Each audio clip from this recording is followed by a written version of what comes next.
Good evening, everybody. Welcome to At the Inn. I'm Matt of here, of course, as always, with Sebastian and Mike. And this week we are at the end of the Superb Owl. The Superb The Owl. Mhm. Superb Owl, the second biggest event in sports entertainment, the Super Bowl. Boys, what's going on with that? I didn't watch the game. I'm going to be honest with you. I could give a fuck less. And I watched something I felt that had a better script and a more undetermined outcome, which was that '90s show. Um, I'm not even kidding. I was kidding about the other part, but I did watch that '90s show instead. So I didn't see the game. I only know who won because social media exploded. Um, Go Kansas City, I guess. I don't know. What's going on? Give me a rundown of the game, boys. Um, well, we have differing opinions. I thought it was an exciting game. Mike was like, meh. Meh. But to be honest, I had no vested interest in any one of the either teams. But as a game as a whole, if you just look at it at what happened, it was back and forth. It was down to the last play of the game. It was exciting. It was a high scoring affair. So it was entertaining. From purely from a work perspective, because I do manage a bar and having a close, high scoring games gets the people excited. It was good from a work perspective. Nobody Absolutely. wants a snoozer because then nobody drinks, nobody buys anything. They're just kind of like waiting for the game to be over, right? Yeah. But yeah, I don't have a vested interest in either one of the two teams. I could care less who won, really. So the two teams I wanted to play both got knocked out in the championship game. So Mike's still a sourpuss because the Bengals almost made it to the dance and did Yeah. not. Yeah. But you know what? They lost to the new goat. I think Mahomes is sort of as much as I hate saying these words, he is cementing himself as one of the greatest Yeah. quarterbacks to ever live. He's so talented. He's creative. He's got an amazing coach. He sees things nobody else sees. And like they made some great adjustments at halftime and they came back and they beat Philly's ass. Yeah, Yeah, like they really the did. yeah, the resolve that he has is there's no denying his heart and his willingness to compete. He's like Jordan. He just wants to win at Yeah, all cost. well, you can say the same about Tom Brady. Like Mahomes he's what, 24, I think? No, I think he's 23, 20. He's 25 or something. 25. Okay, so he's This got is year two five. Super Bowl. This is year five. Yeah, okay, so he's got two Super Bowls under his belt Yes, already, and he's 25 years old. five Um, AFC title games in a row, yeah, so two he MVPs, two Super Bowl MVPs. yeah, he's starting to pad that trophy cabinet, so to He's a speak. he's a '95 baby, September '95. So that makes He'll be him 28 28. this year. Then, yeah, he'll be 28 whenever his He'll be birthday is. 28 at the end of the year by the time the next There you go. season starts. So 27 right now. Okay, so he's a bit older than I thought. Yeah, Yeah, okay, that's but still um very young. yeah. There was a moment though, like at halftime, when you see him literally hobbling on the field and Philadelphia was up. You're like, Yeah, I don't know if he can do this. But 30-minute halftime and a quarter zone shot later, and he's I, sprinting for first down. So I think that injury was kind of overblown. I don't think he was as injured the as ankle what. injury Yeah, I think it was a little bit of a ruse to sort of make you think that he could can't. be. So he's I don't playing know. possum. He's playing possum, Record man. and I've seen this so before. right, you've seen it before. And like even in the Bengal game when he was super banged up, and he just threw it from the pocket and picked them apart and killed them. And Just this, try to this adjust the defense a little bit because they're going to compensate for his deficiencies, and then he yeah. can expose the So holes. so what do you Yeah. do? Do you sort of rush everybody and hope he can't throw the ball, or you just let him sit back and find his target? Kelsey's going to get open at Yeah. some point. That guy's always open. I And mean, he's a very good scrambler too, yeah, Mahomes. even So, on say 1.5 legs, he's better scrambler than 95% of the NFL. yeah. So and then Philly just whatever. They're young and they'll be back. I'm not too worried about Philly. So, yeah, I mean, we won't talk about the Super Bowl that much, but the two things I have to say about the game is, was that a hold at the end of the fourth quarter there? Yeah. The Give guy him came up. out. The guy who got the call against him said he did hold the jersey. Yeah, it looked like a soft hold to me, but and then I can't remember for the life of me the player, but not going for the touchdown and going down. Oh, McKinnon. Yeah, that was smart, The right? The coach. best Yeah. Do what the coach tells you. Don't you dare go in that end zone. Yeah. Right? It's hard, right? Because you Yep. see red, you see the end zone, you want to go Absolutely. in, but Yep. by him going down and not getting a touchdown, literally killed off down to 8 seconds left in the Yep. game, I think. Really had no hope. They had no hope after that. So you Absolutely. win a Super Bowl that way. So Yep. yeah. Smart All in all, I plays, thought it was a good decent game. coaching. I just, like you said, I had no vested interest. I as much as I hate the Chiefs, I don't like watching them either because it's just it's never ending. It's going to be the Patriots again. 20 years of just like, oh my God, the Patriots are so good. Tom Brady is the GOAT. I finally get it.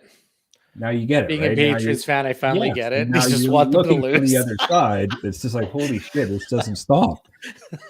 It's like, so, yeah, it's like hating Gretzky in the 80s. You just want Edmonton to lose, but they can't do it. Basically, yeah. You know what? I read a quote from Gretzky the other day, and not to take things off topic.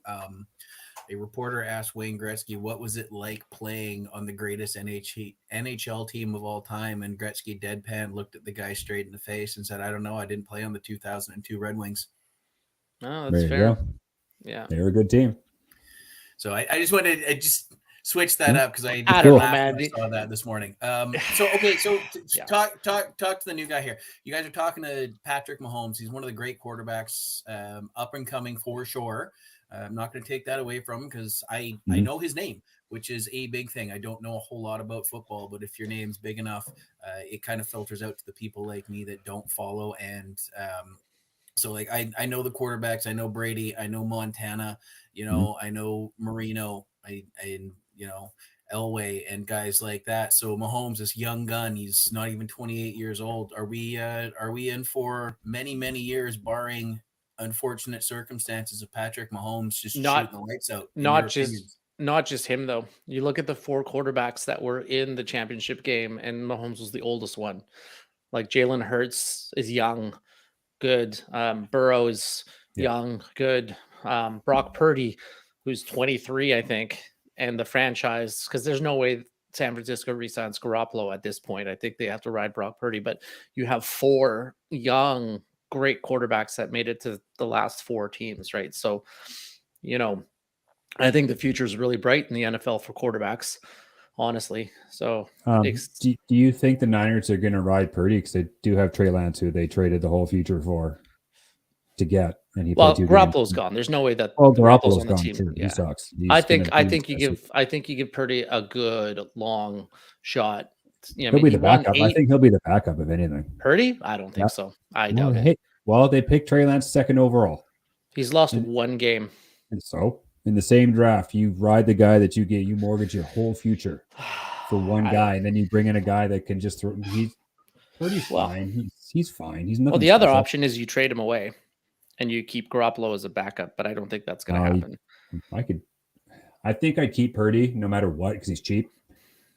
Because he was the last pick in the draft. His rookie contract is probably nothing, right? Especially compared to Lance. How do you not give Purdy a chance after going, I think it was 7-0 or 8-0 in his first 7 or 8 starts and making it to the championship final game? Like, how do you not say this is our guy at this point? I think that team was so stacked. I think you could have played quarterback for them and been 7-0, 8-1. Right? Like they're so good. Yeah. They got everything in every position. They got Is it just a product of having a good team then? Yes. Because I want to see what they can do with Trey Lance. If Lance comes back healthy, and if because Lance kind of has that skill set of Mahomes, where he's not good like Mahomes, but he can run, he can throw. He's very young, not a lot of experience. That's why I say Purdy can be the backup and he can be a bit of a mentor. And then Purdy's going to get a shot. Lance is going to get hurt again anyway. It's just Lance's style. He runs and he gets hit really hard. So who do you want as your starting quarterback then? That guy. I think Lance. I think I want Lance for now. Yeah, that's a tough call. It'd be interesting to keep an eye on that just to see what happens in training camp and whatnot. Yeah. They just gave up so many draft picks for Lance. They can't just they can't shut the door on him after 2 games. That's fair. A pride thing from a general manager's perspective. Like we mortgaged the future on this player, so we have to give him a chance. And then this other guy is the last pick in the draft. He's Mr. Irrelevant. That's what they call the last pick. So was Brady, and look what happened. Well, Brady was close. Yeah, he wasn't quite the last pick, but but he was in the 7th round, I think. 6th. 6? Was it 6? Okay. 6, whatever. It's apples and oranges at that point. Who cares? But but Brady was kind of when he was drafted. You've seen the pictures. He was slow, a little tubby. Yeah, He he was didn't- like a last in a lot of the Yeah. what's it called? The combine The for combine quarterbacks. stat. Like he was the Yeah. slowest He quarterback. was terrible. He And had a they just, terrible I think arm they just picked apparently. him because they needed a backup for Drew Bledsoe, and then Bledsoe gets hurt. And again, a product of a really good team. Brady fell into an amazing situation. Greatest Arguably, coach. Brady wouldn't have a career he had without No, Belichick either. I think because if that's Brady went arguably one anywhere of the else, he'd best. probably, Yeah. yeah, absolutely.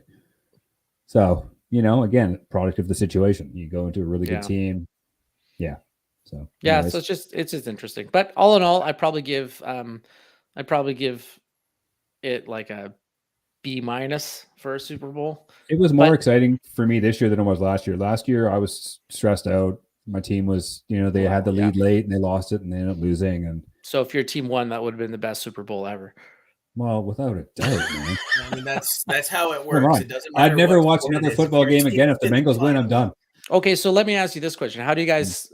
It's about the Super Bowl. It's off topic about football. What did you think of the halftime show? Didn't watch it. Don't care. I thought it was kind of boring. The halftime show is a staple of the Super Bowl at this always point, is. It's right? the biggest Oh, thing, right? absolutely, 100%. I think they choose shit acts. I disagree with you. Last year was amazing. no, Last year was last year's was Eminem. rad. Yeah, last year's was the best Super Bowl halftime show they've ever done. From and a even the one the production year to a before was musical standpoint. J-Lo and Shakira. 100%. Last year was the best one they've ever Yes. done. Well, Matt's last year thinking was about the really one where good. I Maroon think 5 they- did that with shirtless guy, and Matt was all excited about that.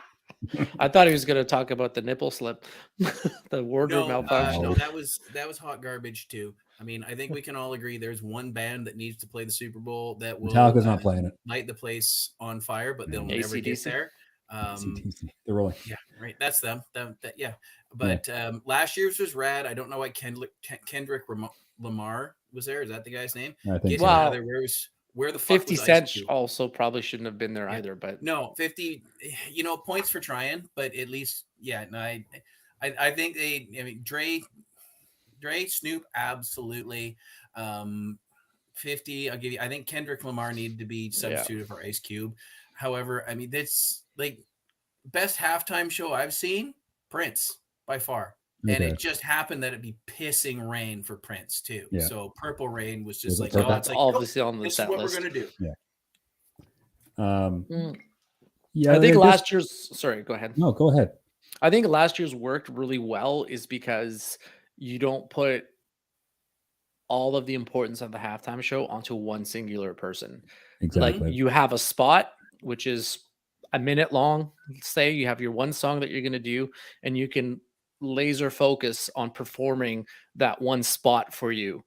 Like it's the same thing as the Royal Rumble, right? Like most of the time in the Rumble, you're just sitting in a corner watching other people do spots, right? But you have your one moment that you do exactly, right? So when I think it's rough being Rihanna performing for the first time in what was that, like 7 years, and you're doing it at the Super Bowl. And So pregnant. there's got to be some nerves going into that. Like has her to be. performance, it was good, but it needed a Spice. guest. It needed some guest appearances. Like why not her husband, ASAP Rocky, is a pretty famous hip hop guy. Why not bring him in? Right?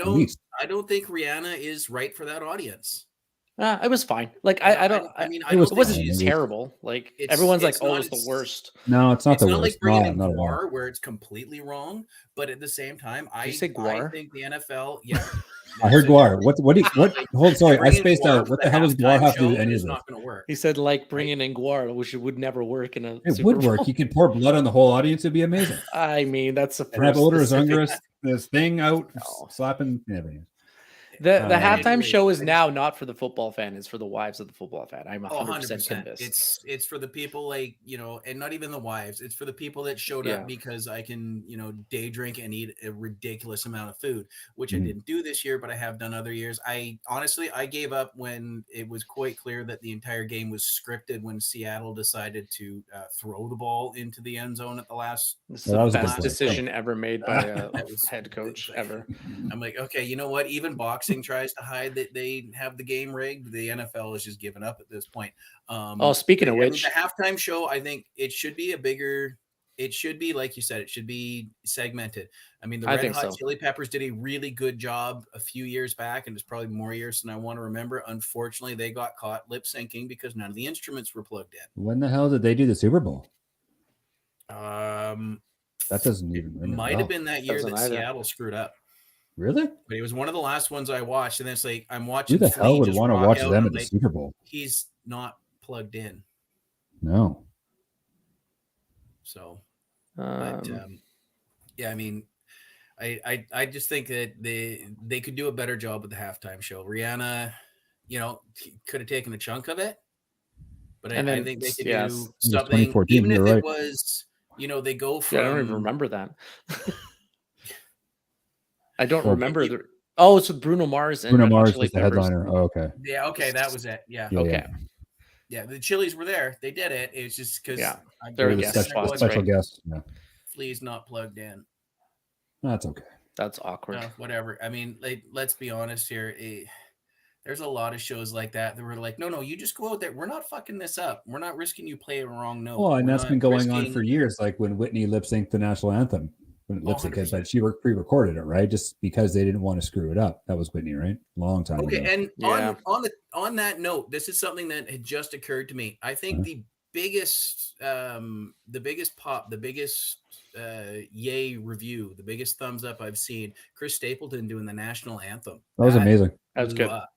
And to Yeah. see a guitar plugged into an actual amp and it Yeah. making noise. He's such a great guitar player and he has the most amazing tone. Yeah, he's pretty good. He's awesome. I also awesome I don't artist. like country, but I like Chris Stapleton. I don't consider him He's country, not- which he is, but he he's is. not. But He's is there soul. some He's like soul, soulfulness but- to it? Yeah, it's Mhm. just transcends typical Mhm. country music, I think. So be definitely a good. fan. Yeah. Okay, so right. segue right into the topic of hand, I guess, right?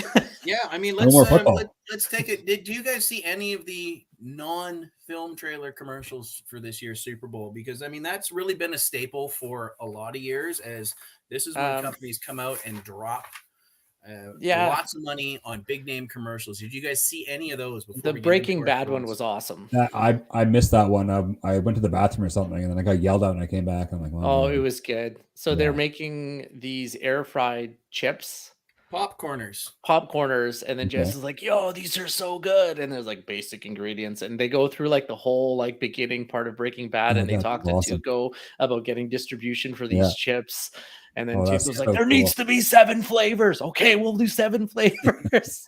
I'll have It to was- watch that one. It was pretty good. That one, and then the other one I saw is the Grease one with John Travolta. Oh, that was Oh good. yeah, for T-Mobile. Yeah, That, T-Mobile. that was frightening. I was Yes, like, oh it god. was John Travolta and the two guys from Scrubs, Zach Braff and I Zach can't remember Braff the and- other I guy's can't remember the name. other I guy's name, just yeah. saw that. The Will Absolutely. Ferrell one was pretty good. Which one was that one The again? electric car, the Chevy one, I think, for the electric trucks. And he Oh, got yeah, hit by yeah, a yeah, zombie. yeah. And It was GM. Again, I got Yeah. some notes on this. Will Ferrell did GM, and he just ran through just a bunch of the popular shows. So Mhm. there was a Breaking Bad, there was a Walking Dead, there was a Bridgerton. He just hit sort of segments of all the major pop shows that we've had in the last few years. That was pretty solid. The The one Ben I Stiller really- Pepsi Max commercial was good too. yeah, that one was good I'm too. not really a Ben Stiller fan, but the commercial was actually really good. Yeah, I'm not the hugest Yes. Ben Stiller fan. Yeah. Yeah, and he leaned into the Am I acting? Am I the not acting? Zoolander Yeah. bit Yeah. there Yeah. as well. That was solid. I actually think that's my favorite character of Ben Stiller's Zoolander. I hated just- that movie. I liked him in Tropic Thunder. I just Oh, love yeah, that's good. Tropic Thunder. It's Yeah, And but Donald Faison was the name I was looking for. Thank you, friend of the show, Sarah, for dropping that in there. He was Thank you, the Sarah. other guy from Scrubs. I Actually, like the Tropic one I- Thunder because it's an ensemble cast, which makes Yeah. it great. It's not. I don't consider that a Yes. Ben Stiller movie because I think the best part of it is Jack Robert Black Downey. and Robert Downey Jr. Robert Downey. Like, yeah. What Really? do you mean, you people? What do I you thought the- mean, you people? Yeah, well, absolutely. I mean, there were so many good parts, but I think wasn't the Tom Cruise. scene Tom stealer- Cruise in that too, right? Yes. the Yes. scene- that's Where what I was he's like gonna the say. asshole scene dude stealer in for the that office whole there or movie was- whatever. Yeah, he yeah. was awesome. It was Tom Cruise as his movie producer. That was the scene Yeah. stealer for that whole movie. That's Tropic Thunder right. was Yeah. absolutely solid. And it took me a minute the first time I saw it to realize, like, wait, who? No. Oh, Ooh, that's Tom Cruise. and yeah, I mean that was Tom stepping out and doing something he doesn't normally He do. needs to do more of that, I think. Again, going he's off good as a agree. villain. He Tangent-wise, always hits it out of the park as a villain. Stop being the dude from Mission Impossible all the time. Do something a little bit different. Yeah. Fun, right? Absolutely. I would. Yeah. So I didn't really find any standout commercials. Totally No. agree. I heard though that Okay, now there is Budweiser. one more, and they did. Okay.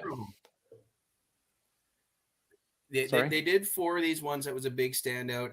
I didn't see a Budweiser off topic, but I did. Is that there the Jesus commercials? A Coors Light versus Miller Lite commercial, which was interesting. So it was 2 guys like kung fu fighting in a bar. I think the real standout that I watched was the Dunkin' Donuts with Ben Affleck, and there's 4 of them. Oh yeah. And there was also a bunch of outtakes. So they There stuck Ben Affleck in a Dunkin' Donuts. They had him put on the full Boston accent and just serve at the drive-through and mess with That's people. amazing. I want nothing more in my life than to find out they made him stand there and do that for an entire 8-hour shift and just weird people out and see what happens. But I mean, let's be honest, it probably wasn't. But it was Well, he solid. probably did it for an His hour, wife maybe, but not popped 8. in. Yeah, it was. I thought that was absolutely fantastic. Yeah, again, running a Super Bowl event, it's hard to like pay attention to a lot of the spots that I'm supposed to. You have to watch it after the fact, and then kind of loses the entertainment of it, right? But watching it in the moment, because you kind of get caught up, or if you leave the room and you get yelled to come back in, you miss the goods and whatnot. Didn't Anheuser-Busch spend the most? Like it was, what was it, $7 million for a 30-second spot, and I think they had 3.5 minutes of adverts. God. So yeah, it was a lot of money. It is up there, 40 million plus they spent, I think, on adverts, just Anheuser-Busch, which owns Budweiser, Heineken, and like so many other things. Okay, so I'm going to see if I can get this to work. For Mike's benefit here, give me just a quick second. Are you saying I didn't do my homework? Yes. Hey. Oh, thank you, Matt. We'll see if this works. Seems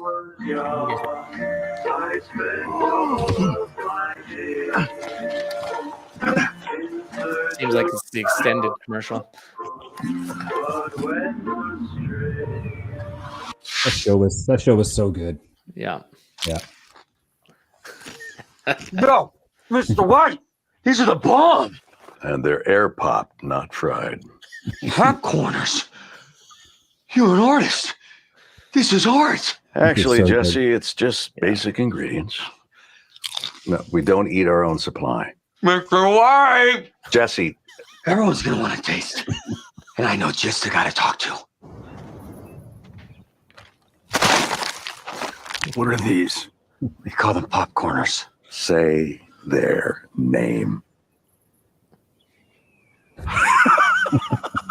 Popcorners.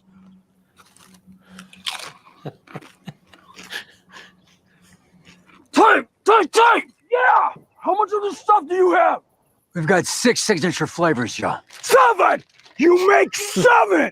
7. 7 works. Yeah. We're gonna eat a lot of snacks together. Popcorners. Break into something good. Oh, that's the shit. That's so good. I am the one who snacks. That's definitely the extended commercial because I didn't see that one. Yeah, it definitely was. That's so good. As I was looking through it, I found that. I went, no, that's what we're going with. Thank you. Yeah, I think that's my favorite one, actually. That made my day. Just because I like Breaking Bad so much. It's hilarious. Definitely a good play. It was a godsend of a show, and it started off as absolutely nothing. I got the first season on DVD from a friend of mine. I went, what is this? The kid from Malcolm in the Middle? Oh, it's the dad from Malcolm in the Middle. Yeah. This will be, what am I watching? So absolutely fantastic. All right. So real deal. Movie trailers, huge commercial business. This is the summer blockbuster season debut for everything. This is where Hollywood loves to drop their trailers for stuff that you're going to start seeing come end of April, early May, and carry them through the summer, with the exception of the Ant-Man trailer, which also dropped, which I I try not to watch trailers too much anymore Mm. because I just find it Yeah. ruins the movies. Yes. Depends on Can the I trailer, ask trailer. you? Yeah. Can I ask you guys one thing before we get into this? Yes. absolutely. Do you guys still go to the theater often to watch, like, say, all these movies that we're going to talk about? Do you guys go to the theater and watch any? Like, I'd say Depends. 10 movies. How many would you go see in the theater? Depends on the movie. So, Okay. I go like a 3 times a year.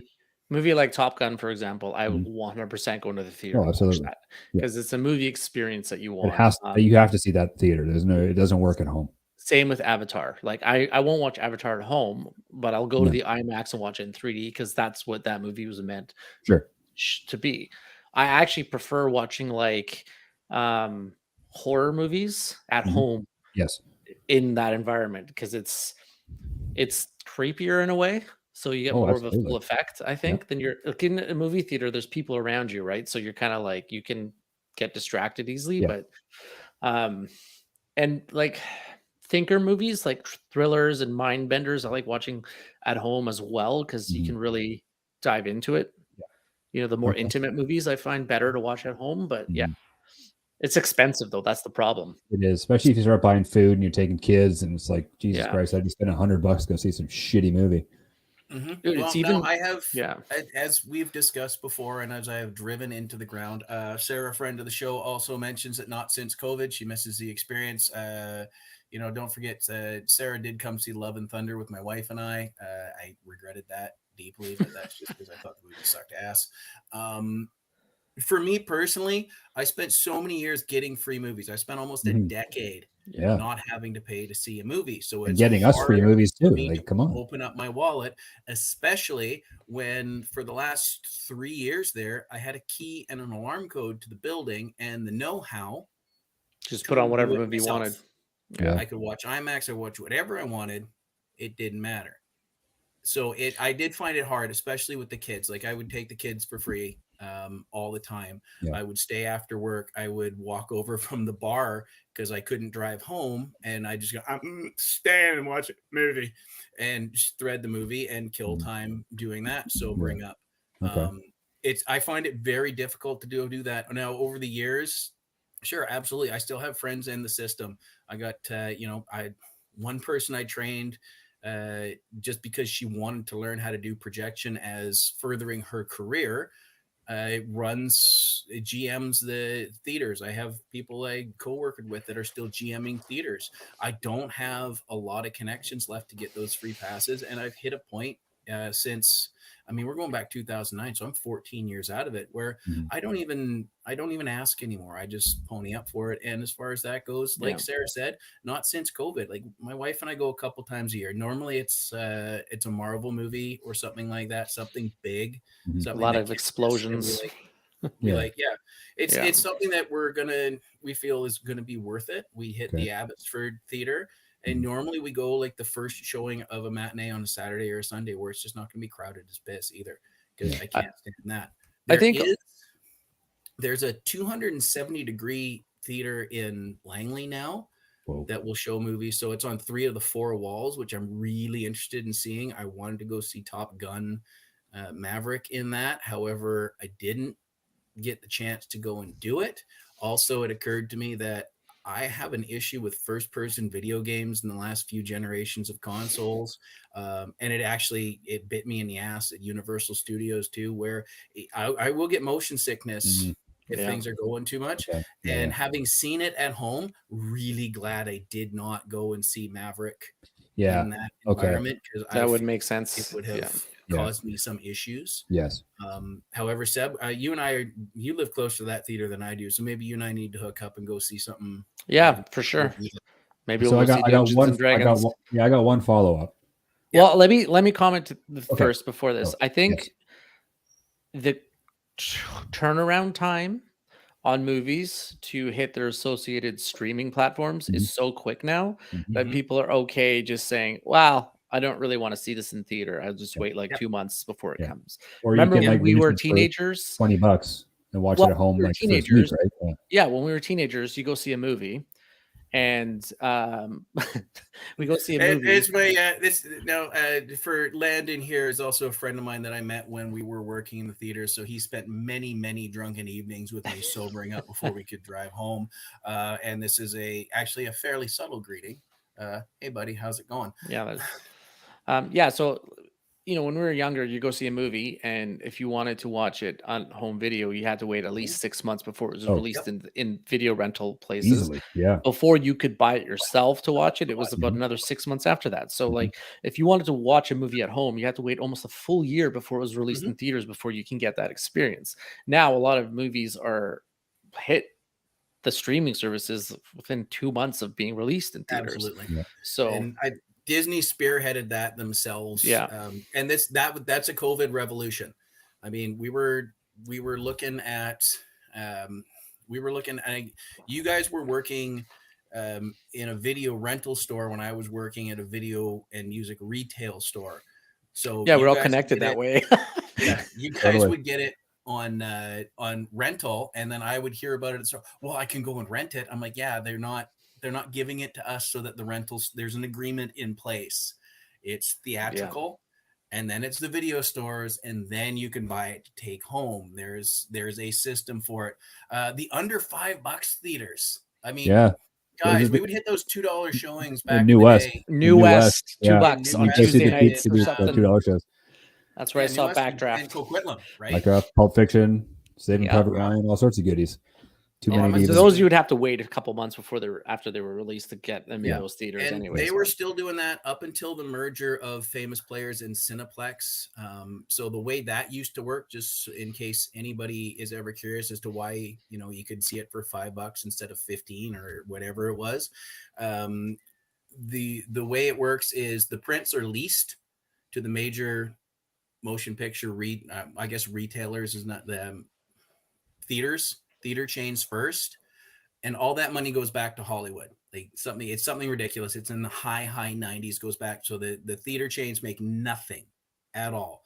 Well, they make it off the popcorn sales. They make it off. That's why the popcorn, $40 for a thing of popcorn. A 50-pound bag of popcorn in the early 2000s cost the theaters $8. How much popcorn do you think they were selling? Because like 100 times that amount cost $8, easily 100, right? Yeah. So the way that worked is after a certain amount of time, the percentage that goes back to the cinema company gets more and more. So what happens is they eventually buy out a copy or two of the prints. And for a while, you could order prints in. Like, I've put together the original Top Gun on film and run that. You could just the Famous Players or the Cineplex or the AMCs would own these copies of the prints, and those are the prints that would go to the $2 theaters. They don't need to make any money on the tickets. They are still selling the popcorn and the drinks for the same price. So those smaller theaters, they just a couple bucks to get in the door makes no difference to them, because their business model is, we're not making shit on it anyways.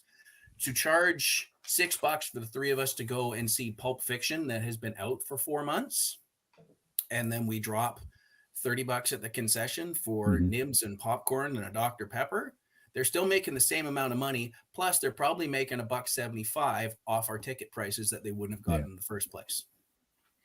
Yeah, it's kind of like the reverse tactic that a lot of nightclubs use on like their student nights, where they're $2 drinks, but they charge you a $12 cover charge. And so their thinking is, well, if we can get 300 people in at $12 a pop, that's straight profit. And then we're slightly over breaking even on regular drinks, but after a couple of hard bar drinks, you want to do shooters, and that's where they get you with the full price drinks. Like, oh, $6 per shooter for this if you really want them, but you're already in party mode at that point. So let's get it on. They just need to get you in through the door, and then they can spin the profits elsewhere. So yeah. And Seb, you've been behind the bar for many years. Way too long. Yeah. So, I wasn't gonna go there because you said it, buddy. You said it. But I mean, I would imagine that the hard bar, the shooters sort of build as the night goes on. You probably start with a lot of, if it's a bucket beer night or, beer night and and it depends and then as where the night you're goes working. On, you start sending out shots and stiffer drinks. down? Like, am I off base? Um, it depends if you're in a nightclub setting or in your pub Oh, I believe setting. that, yes. So in our like the way I work now in the pub is it's less about the prices of the drinks and about the environment that we create because we're Mhm. really after an environment of like feeling like a family neighborhood pub Yeah. where you can go and you can chat to everyone that you know. Like we're really, for lack of a better metaphor, we're really trying to build like a Cheers environment Mhm. from the TV show, Where right? everybody knows your name. Yeah, with the You know, I've nightclub. been to bars like that. Yeah. So I when you wouldn't come like to in go and to a bar you're like the that. first thing people say when they come in is like, wow, everyone knows each other here. Like Mhm. they That's all cool. ask about their personal lives and it's like a family in there. So that's kind of creating that environment makes you want to come back because you're sharing in life with other people. So that's kind of where we're after. But yeah, if you're in a nightclub setting, like you need to have value. And then if people are having a good time with value drinks, they're gonna spend more money. Mhm. They're going to buy more shots, right? Because shooters is like the greatest thing ever invented in the bar industry. Absolutely. Totally. Absolutely. You know, it's a quick $6 boop, and then you're off you go. You want another one? Yeah, I'll take Hey, 4 I more mean, of those. I was- Jim. All right. I was Yeah. not just a regular customer. I was a karaoke host at one of the dirtiest, filthy little dive bars in Langley for years, and that was exactly it. It had nothing to do with the environment or the fact that they We had, won't say the wrapped name of the bar. electrical wiring around the gas line. It I was, see nothing wrong you with would that. walk in and you were with 50 friends, Yeah. and that's what it is. Yeah. It's that's the environment. You can forgive a lot of things if you can pack 50 people in there that are all friends, Yeah. right? Yeah. Okay. And So my All right. follow-up Let's. to move back to on. Mike's It's, point. You it's had a quick. point It's before we quick. tangent off. Yeah, go. Well, a go. little bit. Do you guys feel now, like, say that in the last like 5 years compared to our formative years, like in our 20s, the quality of movies that are coming out are not quite as good as what they were 20, 30 years ago? Well, And maybe the Yes. reason Yes, I'll I do. I think play this one because there's really nothing ever to go see, in my opinion. Like, I'm Marveled out. I couldn't care less if I'm going to see anything Marvel anymore. I'm totally done. But besides that, I'm kind of in the same boat as you were with that. like, it's just like, 'cause I saw a stat that usually there's like a middle class of movies, and then the big blockbusters take up a certain slice of the pie. Like the top 10 movies of the year grossing will take up 30-35% of the annual gross total. Now it's up over 50%. So there's like that middle class of those little movies that you used to go see. It's like, holy shit, you guys see this movie? No, have you seen that movie? And word spreads by like word of mouth. Those movies are kind of going away, and it's all big Disney. It's all that shit just crammed down your throat. DC, Marvel, whatever else, or Avatar, they're throwing all that out there now. So let me say this, and it's a TikTok video I sent you guys with Steven Spielberg talking to Tom Cruise. Well, Sarah, that is a very distinct possibility. I am getting old, and I am very crotchety. Are we getting older and crotchety? Says friend of the Crotchetier. Yeah, 100% I am. 100%. Crochette. keep going, Sebastian. And so the clip that I sent you guys was Steven Spielberg embracing Tom Cruise, and basically he said, "You saved Hollywood." Yeah. Mm-hmm. So Because there aren't movies like that anymore. Here's like, my. I saw Top Gun twice. Yeah. I don't go to the movie theater to see the same movie twice. Maybe for a Star Wars, maybe if it's any good. Yeah. That's why, and I know we're gonna do an episode about this later. Well, maybe I won't say it, but yeah. I just go for it. I have a feeling Top Gun is a sleeper pick for Best Picture of the Year. I just have a feeling.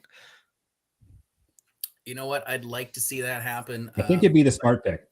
Yeah, right? I would, and we're definitely going to get into this in. Yes.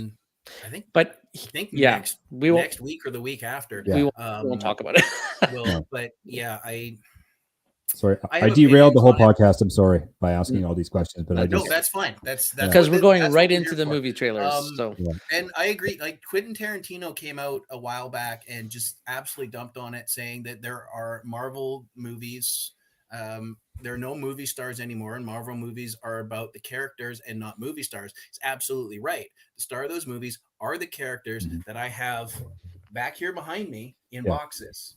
That's what Marvel movies are. The movie stars don't make a goddamn lick of difference, which is why it worked and why it made movie stars out of everybody that was in the early ones. Nobody gave a shit about Robert Downey Jr. or Chris Evans or Chris Helmsworth or Chris Pratt until they started doing a Marvel character, and now they're everywhere. Tom Cruise, movie star. Absolutely. Chris Big, Pratt, yeah. I disagree. know. I disagree with Robert Downey, though. I think he had a career. He had a good career going, and he'd Well, come back. hold on. The comeback was on. He was all Yeah. good. that wasn't on till Iron Man. It was Robert Downey Jr., the biggest addict What? in Hollywood, being cast as Marvel's biggest alcoholic, which Yeah. I thought was fucking hysterical. Mhm. That was where his comeback was cemented. Sure, he was doing some decent work in Mhm. smaller, but that big Yeah. budget, they took Yeah. a chance on a guy that they could get for cheap that was a good actor. Yeah. And that if you look at the Marvel movies, who the hell was Chadwick Boseman before Black Panther? I'd Also, never heard of him. though, like, I think it was a very smart choice casting him, just in his personal struggles. Really, kind of solidified a base for the struggles of Tony Stark in the story. Oh, Right. absolutely. So you can feel like, when because he's, I don't know what I'm trying to say, but it's just like he is a broken man, Tony Stark, as well. Oh, for sure. right? Absolutely and is. so having someone like A Robert broken Downey man Jr., play him, yeah. broken man, can draw from something in his Yeah. personal experience, Sure. just gave it a pure, honest, real reaction and a real character, right? So it's And I Tony think his Stark was- charisma really helped Absolutely. too, because Robert Yeah. Downey can silence a room just by walking in and saying hello. Like he's a that phenomenal cool. actor. Like he's for that sure. cool, man. Yeah. So But- I Best mean, performance though was Tropic Thunder. I agree with you guys though. Yeah, he was really good in that. Okay. Sorry, let's, derailing 40 again. minutes in. Let's get into the trailers here. yeah, well, I mean, we're sitting on the comic book movies right now. So why don't we start with this one? And I have a really important question that I've been waiting to ask you guys. I'm going to play this trailer. Okay. And right after it, I'm going to ask you guys a question. The And I raccoon think did it it. is something that is not only relevant, Ooh. but It was it's Kevin it's a Spacey. very important question to ask right now because it's going to have some fallout from this. You're terrible.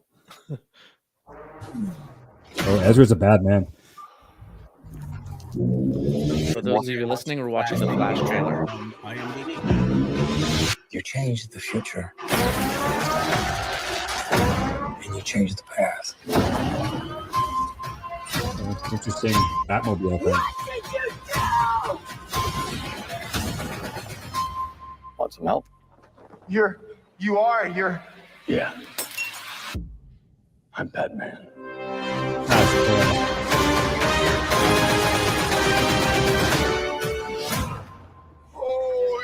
Oh shit! Full trailer online now. The Flash, only theaters June 16th. So that was just our quick big game spot. I have so to watch here's my that whole. question. I Jason, have What to up, watch the whole Timmy? trailer. I just found my new Apple Series Chief of War. What are we doing here? Does this Playing movie an act, erase Ezra Miller's behavior?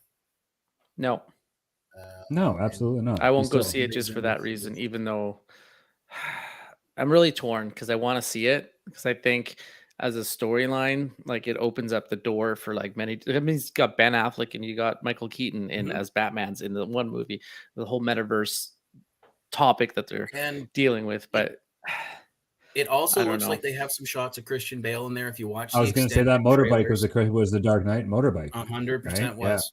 Yeah. So now here's the thing. Now for those that don't know, DC Comics, The Flash runs so fast you can travel through time. You travel through time, bad things happen is the standard trope of any time travel story. Mhm. So this is based on a story they did called Flashpoint. It is very much multiverse of madness style. So they're looking at, and I think DC's done a really good job of this period where they have brought people in. Now DC and Marvel are going back and forth over who got here first. It doesn't even matter. Did James Gunn have his hand in this at all, or is this pre-James No. Gunn?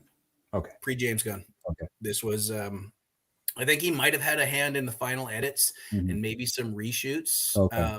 But yeah, most of this was shot. A lot of this was done and completed during COVID, and they've stalled it. Well, they stopped and it because got of even Ezra's further- it bullshittery, got right? further delayed because of Ezra Miller's shit behavior. Yeah. yeah, but So he's So for those of you that don't know, Ezra Miller is in some hot water with some of his antics from COVID times, I guess, where Mhm. he's like, maybe from a lack of better words, A piece of shit. he's Yeah. grooming, he's grooming Mm. followers and women, and like he's kind of trying to become a, from what I understand, and maybe someone can correct me on this, but he's kind of trying to become like a cult leader almost. That's what it Is kind that of seemed like, didn't it? Yes. Yeah. right? So it's like I'm really torn, trying to even wrap my head around if I want to go see the Flash or not, right? And where he's headed. So yeah, a lot of people asked for him to be replaced by Elliot Page. That was like a thing in media. Yeah. That he should replace Ezra as the Flash. So, but I guess with this movie, they've gone too far in the filming process and post production to replace him. But and he hasn't technically done anything wrong. But yeah, so I don't know. Just from a purely moral standpoint, I don't think I will go see it. Even though I so desperately want to see Michael Keaton as Batman again. Oh yeah, absolutely. Oh well, here's a question for you guys, and I'm gonna put you right on the spot here. Who's the best Batman? Oh no. Christian Well, I'm gonna Bale. get kicked off the podcast. For Okay, that. wait, listen. I'll preface it, but I'll change the question. I'll change the question. Who is the best Batman, and who's the best Bruce Wayne? There you go. That's the perfect question. Oh, Because they're always two different people. Yes. Yes. I think. Oh, for me, I guess I'll go first. I think for me, my favorite Batman, actually the Bat in the suit. I think it was Robert Pattinson. I loved him. I thought he was great. Yeah. Mm-hmm. He plays the young Batman, like he plays the young Batman. He's unhinged. He's got some issues, man. And yeah, I love his performance. He wasn't great as Bruce Wayne, but he did Bruce Wayne the way that character should have done Bruce Wayne. But I think my favorite Bruce Wayne, it's not George Clooney, don't worry. Would have been Keaton. I think it would have been Michael Keaton because he's just cool, man. Like he's just how's all the stuff in the house. No idea how the hell he got it. He's got no idea about anything. He's just Michael Keaton. And that's for me. Those are my two Seb, things. go ahead because I'm gonna run on this one. Well, for sure, Michael Keaton is the best Bruce Wayne. Mm-hmm. He has a charm and almost like a cool, smart, nerdy demeanor about him, where he like doesn't take himself seriously. Like the whole when she's making in the first Batman, I can't remember the actress's name, but they're making fun of like his Basinger. Yeah, sorry. And then Jimmy is assault. Yeah. Well, they're making fun of like who gets this stuff, and he's like, yeah, it's pretty pretentious, really. Right, he doesn't take anything seriously. Like, it's just like a charming individual, the Bruce Wayne. But as in terms of Batman, I think right now it's Christian Bale. But Robert Pattinson is doing another one, correct? Because I think he's contracted to do 3. They're doing another one. I feel like after watching the second one with him, that may change to him. Because I think I was very surprised on how well Robert Pattinson did as Batman. He was good. It was pretty awesome. Good. But yeah, for me, it's Michael Keaton and Christian Bale right now. It might be skewed because of the performances of Heath Ledger and Tom Hardy. Like those are legendary performances. Well, those are probably the best Batman movies ever made. Those two, right? As a whole, I would agree with you, right? Yeah. So it's and I don't think that answer would be Christian Bale if it wasn't for Heath Ledger. Because if you have Heath Ledger doing the performance of a lifetime, how can you not just reverb off that and elevate yourself like that level of quality, right? Yeah. So what about you, Matt? You got 30 seconds. It's George. We know it's George Clooney, so you can just stop. We all know. Absolutely, that's where I'm at. Do we preface this by saying it's stick to the movies? The one-upsmanship, the egos involved in who Christian Bale was playing against. He was playing against Liam Neeson, who killed it at Ra's al Ghul, which is a character we don't see in the films, who is just an absolutely fantastic character, period. Then he runs up against Academy Award-winning performance of the Joker in Heath Ledger. And then, I mean, Tom Hardy out of nowhere, he had Yeah. I wasn't for him playing Bane. They shot it right. I am but the he's- darkness. but I wasn't for it. They shot it right. They did it right. They Yeah. absolutely. Sarah, you're disowned. I will see you next weekend. Oh, to you correct need to watch it. It's so It's he's really so good. good. To be fair, Um, though, that movie is about 30 minutes longer than it should No be. way. It should have been longer. Oh yeah, no. I loved it. No, Yeah, they more. could have cut We some need more. stuff out of that. It would have No been way. a tighter Um, movie if it was. Yeah. But We need anyways, more. we're Okay. derailing No, that. hold on. Which one, the Batman or the Dark Knight Rises? The Batman. Yeah, I thought the Robert Dark Knight Pattinson. Rises was a little long-winded, See, but it's been a So- long time. I I think just Christian Bale's performances are offset by the fact that he is off playing against three really, really, really talented actors in the villain role. So Mhm. his ego had to bring his game up, yes. right? Like he was against an Academy Award-winning performance for the Joker. The funny and thing, then- though, is like, and let's not forget, he also had to act with Gary Oldman, too, Yeah. right? Christian Bale is my favorite Batman, absolutely. Yeah. I will agree that Robert Pattinson, one more film of the quality of the Batman, Robert Pattinson is going to eclipse that. I enjoyed Ben Affleck's performance as the older Batman. I didn't think I was gonna. I shit all over it, but He was a better Batman than he was Bruce Wayne too, which was odd for Ben 100%. Affleck. I think never would have thought I that think he suffered by being in a bad movie. by being best Ben Affleck. Bruce Wayne. You guys are gonna be fucking stunned at this. You're Attaboy. gonna hate Oh me. God, No, I'm the dude from turning off. Kevin Conroy or Val whatever. Kilmer was a better Bruce Wayne than Michael Keaton. Michael Keaton was Oh yeah, Michael Val Keaton Kilmer. was a really good Bruce Wayne. He was a hot garbage Batman. Hot garbage. He had one good line that lived, and Batman. the fact that he said Who it are in a you? commercial a What week ago, for those of you that didn't hear me over top of the trailer, it gave North America an erection when he said, "I am the Batman" in the Flash David trailer. Everybody Yeah. lost their minds. That's a hard Robert disagree Pattinson on is Val doing Kilmer such there, a but good that's fine. job at both. But honest to God, my absolute favorite performance, bar He was none, really good as Bruce. I'll give you that. He was awesome. And to follow up Keaton. It's a terrible and movie, though. Oh yeah. Oh no, it was a hot garbage movie. He was a really good Bruce Wayne because he was slick. But my absolute Yes. favorite combo performance that can never be outdone, God rest his soul, is Kevin Conroy, who did a lot of the voices for Batman Bruce Wayne Yeah. in the animated TV series, as well as a lot of the animated movies that DC has put out. If you haven't looked at them, look up the DC animated stuff and enjoy, because it is not the made for Saturday morning stuff all the No. time. They do some really quality stuff with some really good actors. And I think that could be said like with Pattinson too, elevating his game, playing opposite of Colin Farrell as the Penguin, which was unrecognizable. Absolutely unrecognizable. Even the guy who played the Riddler, like so Yeah. intense. Paul Dano. Just Yes, yeah. absolutely. Paul Dano, super underrated guy, came out hot against.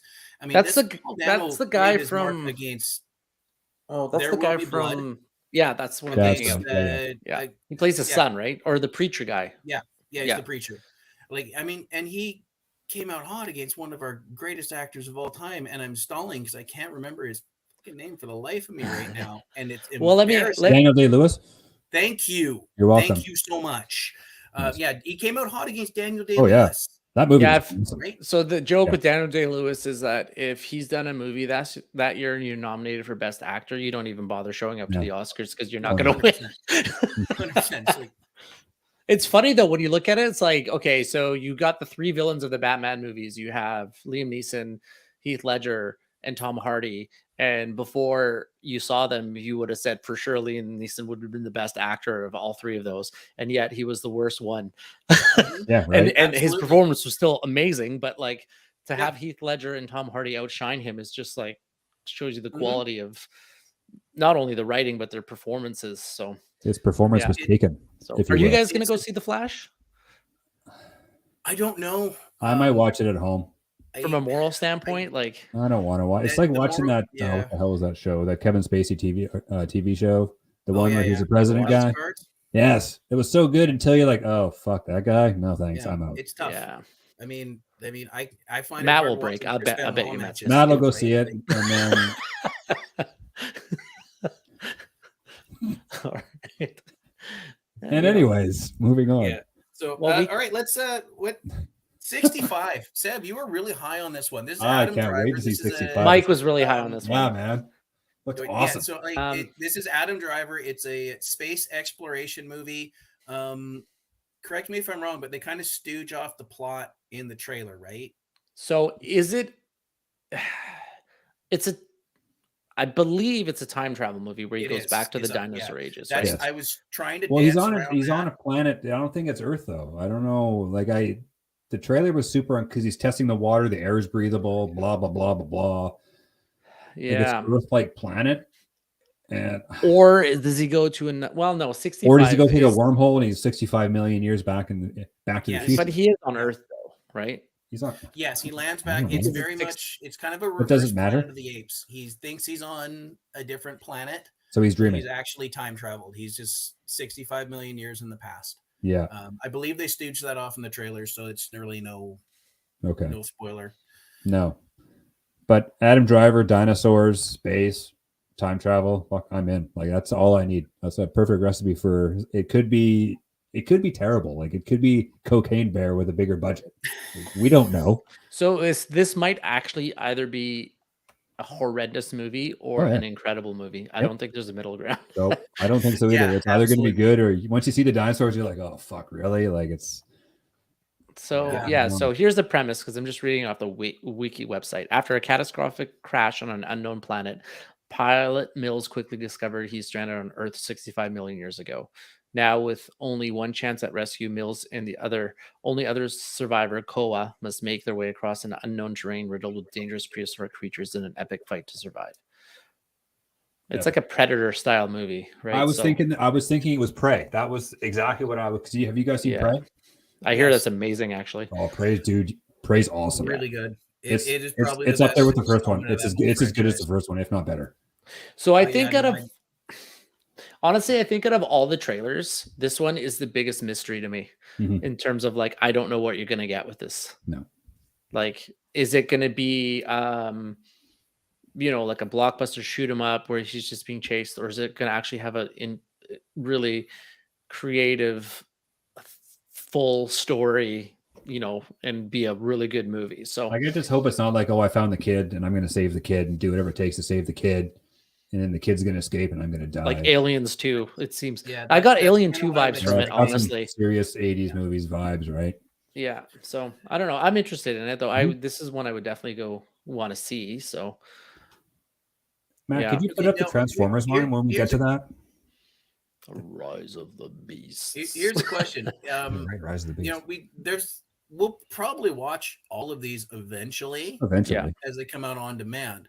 Mhm. I think the real question is, would you pay to see this film in theaters, or would you pay to rent this on demand, or would you wait out it dropping on one of the free streaming services? I think I would only pay for 2 movies on the list, and Guardians. 60. Yeah, No, Guardians. not even Really? that You know one. what? Not Why even don't we Guardians. why don't we run through this and we'll wrap up the show with what we would pay to see? Sure. Okay. Yeah. Okay. Okay. We could do with the 25-year-old version of yourself and the yourself at 45. Yeah, there you go. Because they're two different answers, I We think. pay to see a lot because I'd have gone to see them all at 25. Yeah, Wouldn't have mattered if it was good or bad. I'd have gone to see you them. wait a couple months and it's $2. Yeah. Right. That's Like, also true. we smoked more weed in the parking lot than it cost us to get into the theater. Not you guys, but the rest of yourself us. there. Well, Cheech. I mean, All right. there was like 8 or 10 of us, Yeah. So next on my list, let's switch it up. Let's go sports. Creed 3. How do you guys feeling about not just this installment, but the resurgence of really the Rocky franchise? I haven't seen with, Creed 1 or 2, so I have nothing to Adonis say. Creed. No? I have not either. I have honestly had no interest. Okay, you know what? Here's the thing. This is one of those ones that I waited. I probably saw it a year after it came out on demand, so it was included in my packages. This is worth the watch. I think you guys are missing out. Really? You need to go back and watch these other two. I mean, it does play on unfinished business. Stallone really leans into the tail end of Rocky's life in the first one for sure. It's more of a wrap up than anything else, but they really do a good job of branching off.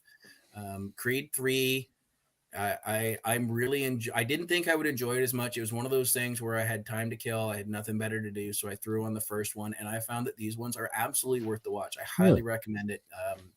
Go back and check these ones out, boys. Yeah, I heard they're really good, but there's a lot of drama related to Creed 3. I'm not sure if you guys are aware or not, but Sylvester Stallone basically is boycotting the movie because they feel like they stole the characters from him, even though he sold the rights to the characters back from the original Rocky.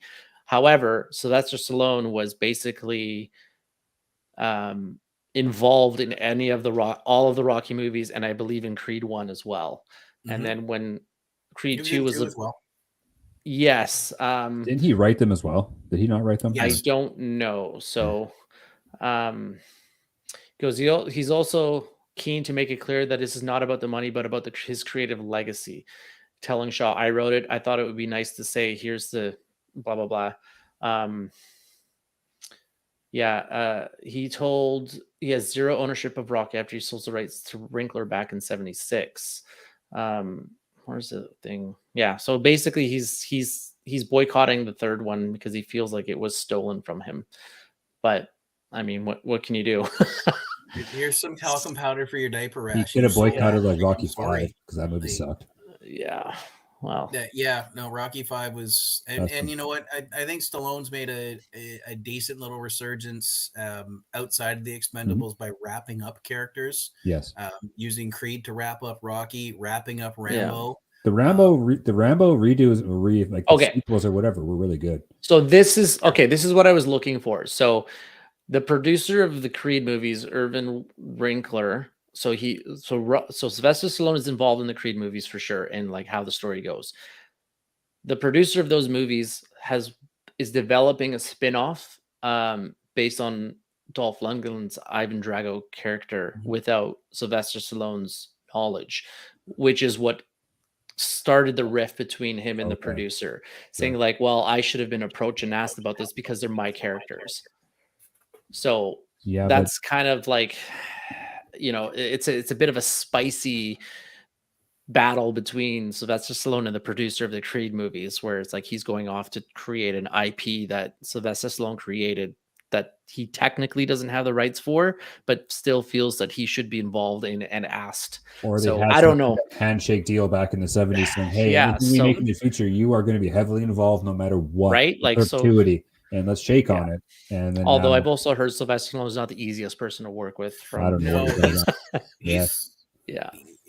The rumor and innuendo that has gone around for years, and we're talking since his career kind of fell off mid-90s. I mean, let's go back to, let's call it Judge Dredd, even though there's somewhere between Judge Dredd and Demolition Man, his career went off a fucking cliff, and it didn't. Isn't that when he did Copland? Traction again. Wait a minute. Until Copland was good. Demolition Man was amazing. What are you talking about?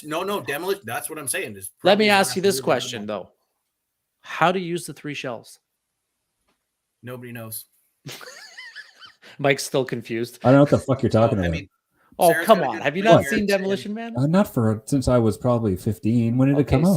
So for those of you that don't know, in Demolition Man, Sylvester Stallone gets cryo-frozen and then woken up like, I don't know, 50, 100 years in the future when Wesley Snipes gets woken up because he's hunting him.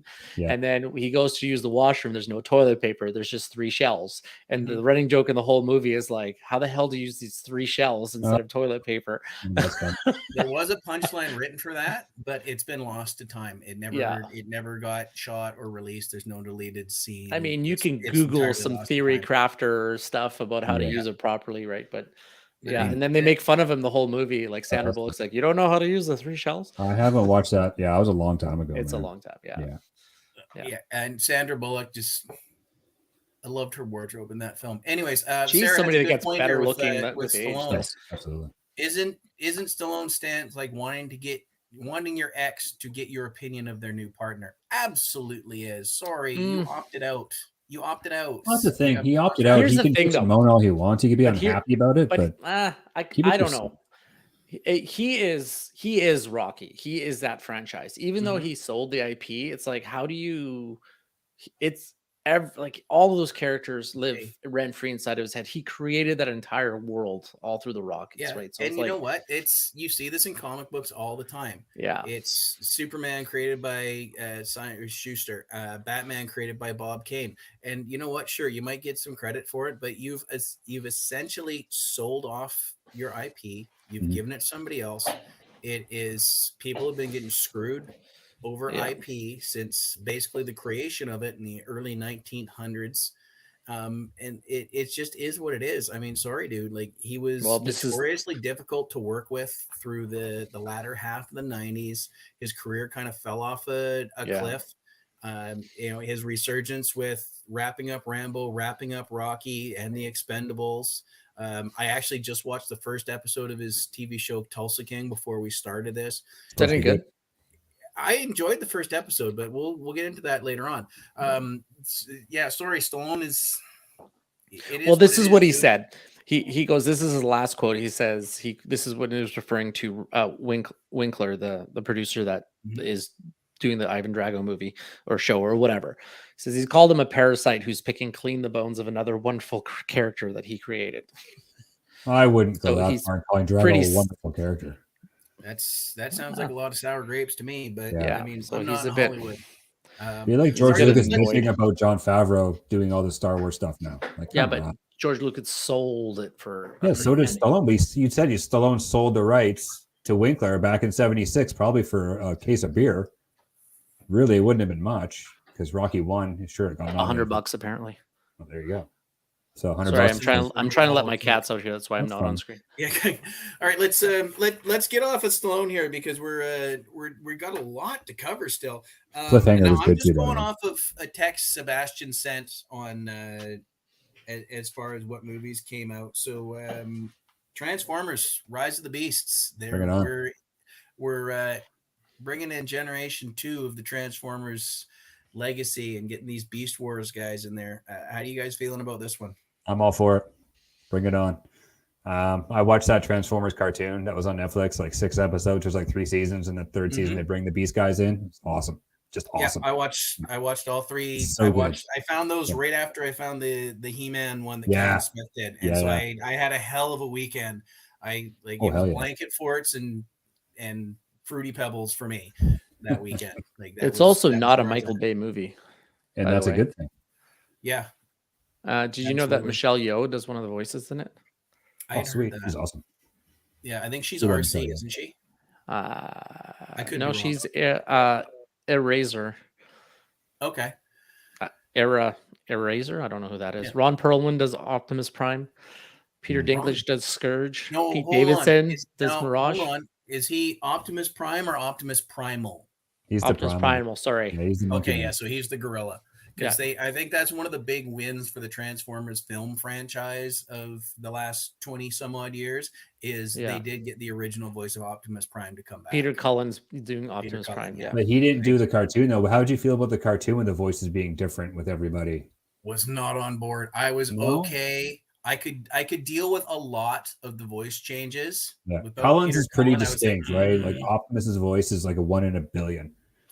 Yeah. But I wasn't at first. I was like, "Oh, this is dumb." But the more I watched, I was like, "Yeah, okay, I can get around this." I only watched the first 3 Transformer movies, the first 3 Michael Bay. I don't even think I saw what was the 4th one? I don't know. This is number 5, right? Or is this number 6? This is 6 or 7, something like that. Okay, so I think I missed 4 and 5. Was it like a dark you side? Missed the ones with Wahlberg, then.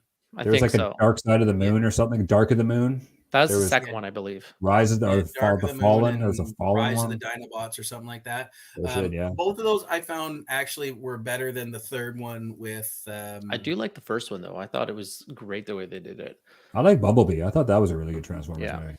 That was solid. They did it really well. They toned it down a bit. And honestly, the best Transformers was the animated movie in the 80s. 100%. 100%. That when that one voice line, I am Unicron. That's right. It just gives you chills, man. Like, and like the list of names they got for that. Orson Welles is Orson Welles. I didn't like Leonard Nimoy as Galvatron, but yes, I would have Yeah. preferred Frank Welker to. I don't know, man. I It think was it's such a they hit a home run with that movie, man. It was and the They- emotion as a kid when you watch it. Okay, here's a major Oh, spoiler alert! Look out! Okay, well I won't spoil it, but I mean Come it on, was out in do the it. It's only 80s. been 35 years. Okay, Optimus Prime dies in it, and everyone's In the like, "No, beginning. that's Oh, yeah, yeah. and like that can't Yeah. happen." First 5 minutes, you're like, what the hell? And Yeah. then the birth of But, Rodimus Prime. I mean, let's Yeah. face it here. Like that when Optimus showed up to that, You've got the fight, power. that was the kind of run in for the save moment with the music that Mhm. Vince McMahon has craved his entire life and has never got there. That's the music is going, Optimus is coming in, and he is just dropping bodies left, right, and center Yeah. until the throwdown.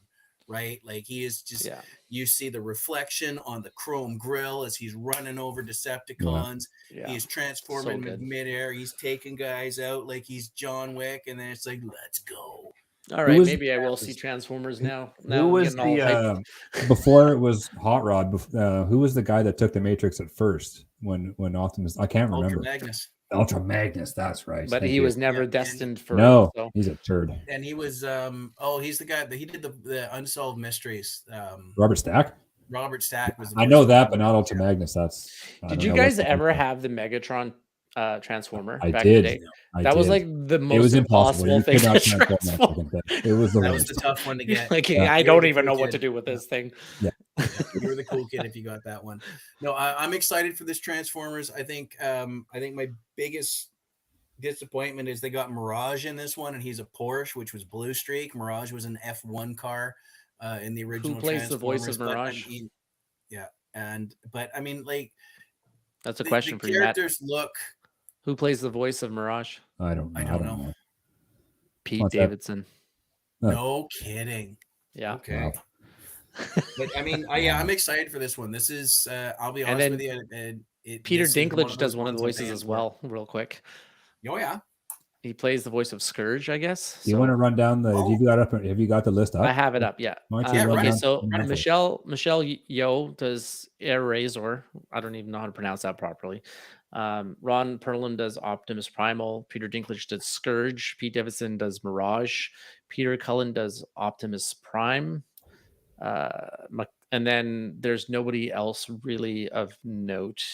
No That's Megatron. two. Is- And I as far don't as Scourge know. goes, if you think back to Transformers, the animated movie, the original one, Scourge was, he was one of the like Thunderclap or one of the other Starscream like jets. Oh, okay. When Megatron becomes Galvatron, Scourge, Oh, then the three of them became. You got three of them to go with Scourge him. and the right? Sweeps, Yeah. Right. and there's the jets. Oh, one of the yeah, that's Insecticons. right. I need to watch that again. I think we got a show on that one, boys. Yeah. I really think we do because we can go off on this. I have the DVD, but there's nothing to play. So you want to know what's funny? Did you actually watch the trailer for the Super Bowl trailer for Transformers? Absolutely did. There's one little Nugget? thing that happens at the very end where they show you the Transformers logo, and then you have the logo of the Autobots, and at the last minute it flips into a Porsche logo. Oh, Really? So because there are a lot of Porsches featured in the movie. So yeah, they wow. sponsored the movie. oh my God! Well, Anything for a buck. Yeah, I don't fully recall this, but I will show it to you here. I can Hold do on. it. I have this pulled up and ready to go. I'm just waiting for the ad to stop playing. But yeah, this one I didn't want to be excited about it, but I sit through the Transformers movies and it is just fantastic every time. Like they're not thinkers. I enjoyed 2. I really, and that was the one that gets shit on the most. But like, I'm here for it. I think they've Which done one was 2 again? What's that? Okay, Which one was 2 again? That's the one where they had Devastator and they destroyed the I pyramids of love Egypt. Devastator. Devastator was the And shit. like, and they took some low hanging fruit there. Like I'm directly John Turturro screaming, "I'm directly below his balls." Like, but I mean, I was here for it. Like the two little the two little Fast and Furious cars that were just scrapping each other out all the time. like the little twin guys. It's supposed to hurt. It's an ass whooping. I'm like, fuck. So yeah. I sent you the link to it, and at 7:54 is when the flip happens. Okay. But you can play it from like 7:50 just to give it a little bit of a precursor. It's the big link that I sent you for all of the spots, but Okay. you can clearly see it. Like it just literally flips into the Porsche logo. That's hilarious. Not Maybe surprising if in you these can throw it times. on stream so we can see it all together, that would be amazing. Oh yeah, you know what? This absolutely happens in the version I have queued up here as well. Okay, then go for it. Yeah.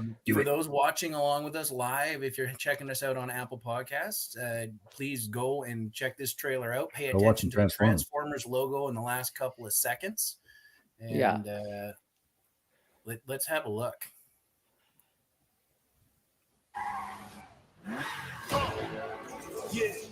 See, that's a Porsche.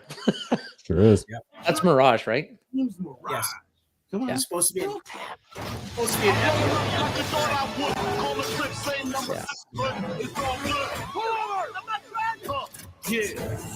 I'm not driving. Relax. I'm Mirage, remember? I can totally hear Pete David. Look, No. there it is. Wow. Yeah, so that I hadn't noticed that before you said it, but absolutely, totally happens. And you know what? Such a subtle marketing thing, right? I wouldn't even say that's even subtle, but I was looking for it, so I guess. Yeah. I mean, the first movie was based on, I believe, Chevy. Like everything in there was Chevy. Yeah, there was like Hummers and everything. What you need to do, man? Like, just give me my. So I movie. think that's the thing with Transformers now. It's like they get whatever bids from car companies and they take the highest bid, basically. Mhm. You know, or Yes, they I mean, should. they probably do that with Fast and Furious too. They get bids from different car companies to feature their roadsters in there. So, but yeah, Transformers. Yeah, that's. I should rewatch them all, like from the Michael Bay ones, and then. You know, Hey, they're entertaining though, think- right? They're mindless. Where can you? Oh yeah, I guess I could try. I think there's one of those ones we can plan ahead for, where we can just do a Transformers movie review marathon. Talking about movies that were too long. All those Transformers movies were like an hour too long. It's like Jesus. No. Yeah, there's a couple they could have cut scenes out of for sure. Yeah. There was some hot garbage in there as well. But when it comes to nut cutting time, it's a wonderful popcorn movie. I've seen them all. I've watched them all repeatedly. I'm here for it. Yeah, I guess my only problem with the Michael Bay ones is the jerky battle shots of like 100%. They're too close. You can't see what's going on. It's just, you're like right on them while they're battling. And you're like, I just need you to pull back a little bit so I can get a wider angle of what's going on, because I don't know what's going on. Yeah, I mean, and you see that there are shots where it's it chaotic is but not enough. Yeah, not enough. Do you think the technology wasn't there to make it look that good to be able to pull it back? No, I just think it's Michael Bay's thing. It's just his thing. I think that's just the way he does his movies. Is he wants that like staccato, sharp, in your face battle scenes. Yeah, he wants those quick cuts. He wants Michael Bay, man. The guy's got like an open paycheck for movies. Yeah, I mean, for better or for worse, whatever you think of Michael Bay, he does. He's got the deal, because we all show up when he didn't he make The Rock? He did The Rock, right? Rock, phenomenal movie. Con Air, one of his early ones. He did Con Air as well. With the greatest actor of a generation in those two movies. Con Air, con shit. Credit to Chris Rock and Kevin Smith for that line. The great actor of a generation in Con Air and The Rock. Come on, man. Mine and Seb's favorite actor. I think Sean Connery was in both of those. Oh, come on now. Come on now. Don't get me started on him. Come on. Oh, he did Pain. He did Pain and Gain as well too. Bad Boys. I got a movie recommendal for when we're done. You have to watch it. It is the greatest fucking thing you've ever seen. He did The Rock. No, it's not The Rock. It is no, seriously, Matt. I'm just serious. It's a Nick Cage movie. It is. As much as I love Pig, this one takes the cake. It is so bad. He doesn't say one word. I'll give you that. He doesn't say anything. The whole movie, not one line. Is this one you sent me the other day? Yes. Okay. Oh my God. We finished it last night. Even Sherry, the wife, was like, what movie is it? Willy's Wonderland. Oh my God. Oh yeah, you're fuck. You have to. It is awesome. I just finished a movie that twisted my skull which we will have to get into. Colossal, check that out. And Anne Hathaway and Jason Sudeikis on Amazon Prime. It is listed under comedy. I don't know why. Check that out. But yeah, you sent me that the other day, and Willy's Wonderland will not twist your skull in any stretch of the imagination. It is just, Yeah, I don't know what the hell it was, but it was one hell of a ride. I could not handle the extra. I looked it up because we were looking for something Yeah. else to watch, and I'm like, Oh, God, it's good. Nick Cage right now. Anyways, let's good. keep hammering. Yeah, this we need to get through 8 more here, so we better get a Holy move on. shit, Willy? Yeah, let's my start God. with an easy one that I think is going to be fairly quick. Super Mario Brothers. This one Don't looks care. better than the John Don't care. Turturro, I don't really care. Dustin Hopper. Meh. Yeah, I don't know. It looks fine. Like, it looks like a Nintendo game on a big So, screen. Okay, the biggest great, cool. problem with it is the fact that he doesn't speak in an accent, which is classic Super. So I think that's just a but big negative towards it, Would right? they Like, find, would it have been okay to stereotype him as an Italian plumber nowadays? No. You would have had that's what he is. Oh, I know that. yeah, no, but no, Like- Mike's 100% right. But you know what I mean? Like, it's Yeah. the stereotyping. You can't do that anymore. So You'd have to get an Italian to Yes. actually do that Yes. character then. absolutely. But Chris Why can't I Pratt's bigger remember than the him, name? so whatever. Who's playing him? Chris Who? Pine? Chris Pratt. Pratt. Oh, Chris Pratt, sorry. Yeah. Whatever. He's fine, I guess. I won't see it. Like And No. if it's on Luigi's yeah. Luigi's the guy from Always Sunny that pops up everywhere whose name escapes me. I'm really bad with names today. I think the accent thing is a damned if you do, damned if you don't, because you're gonna have Yeah. a bunch of people. You're like not gonna us that make are older everybody that want happy, the right? accent. But that was the first comment that people started Mhm. talking about, saying what happened to his accent. So the Honestly, people but if wanted Well, it. he's been living in America for so long, you just lose your accent over time, right? Maybe he moved Yeah, to California. You just whatever. It could be. You know what? It And could. that's- It could be like Sonic. It could be like a movie that everyone thinks is going to be terrible and was actually really good. I think that's what they're hoping too. Yeah, Because because They're Sonic also- is like one of the best rated video game movies of all But they time. nailed it with Jack Black as Bowser, though. Well, you can't get anyone Yeah, better to look do at that. Bowser than Jack Black. Also with Jim Carrey as Dr. Robotnik. There you go. Yeah, exactly. In Sonic, absolutely. Yeah, and the name that was escaping me, Charlie Day. Sure.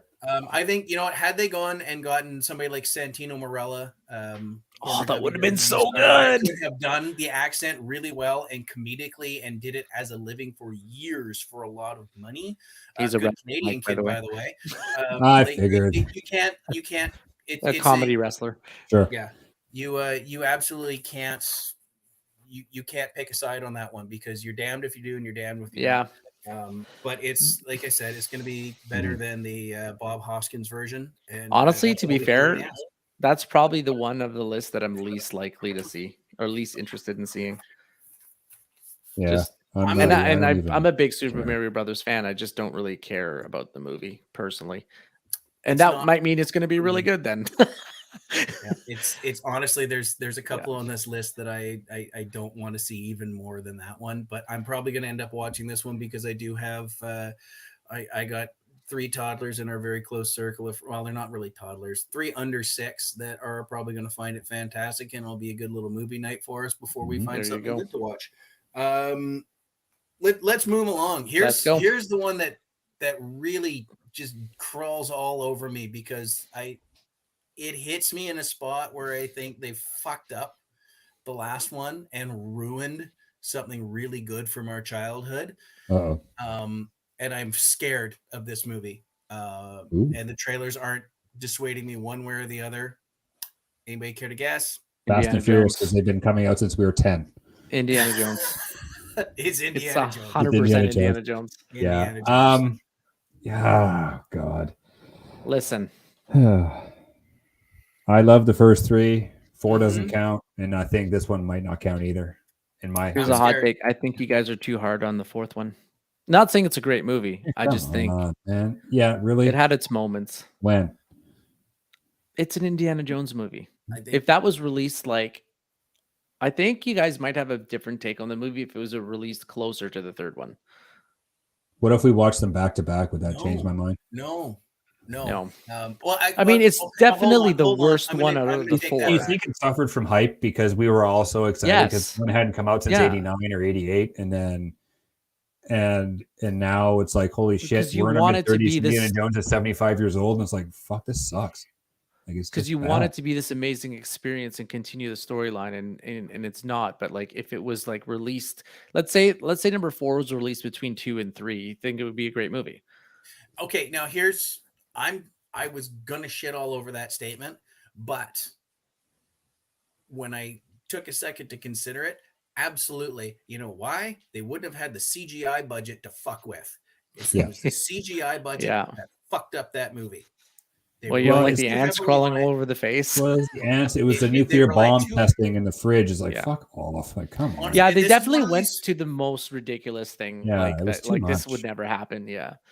Now, I don't know if he's still one of the ones still watching, but Larry Landon, if you're out there, this came out a week after I had left my job at Cineplex, and I went out.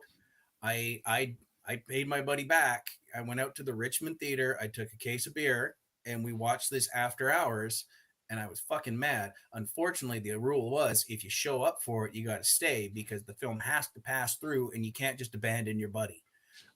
So I sat through it. What got me I can tell you the exact moment where I fucking tuned out of that movie completely. You open Tarzan credits. Car swearing. chase through the jungle, and they had that CGI fucking gopher pop up and do the weird little Caddyshack. Oh my god! And I was like, nope, I'm done. I'm fucking done. I'm just here to drink now. You guys are Some you George, guys some are- George you guys are Lucas too Star hard Wars, on Not the have film. had- Star Wars prequels. We are, of course, we are. We're hard on movies we love, Yeah, on that's fair. franchises we love. Because you right? want it to be so freaking You good. do. You want Yeah, it to I be think- amazing, and it So- was not. What do you think about this? So it's not directed by Steven Spielberg. It's Tony Gilroy, right? No. It's James Mangold. Damn, Mangold. Well, then- who co-wrote the script, and so the script was also not written by George Lucas. Thank God. So they're serving as executive producers, but the Yes. script was written by Jess Butterworth and John Henry Butterworth. Okay, so give me some credits on these guys because Mangold's name is He did registered, Logan. but- Mangold did Logan, Okay, and he's I'm done on a board, bunch of other like serious like type stuff too. Yeah, so we talked about this before in our previous one. He did Ford. Hold on, where am I I don't looking have- at here? Director. Put glasses on.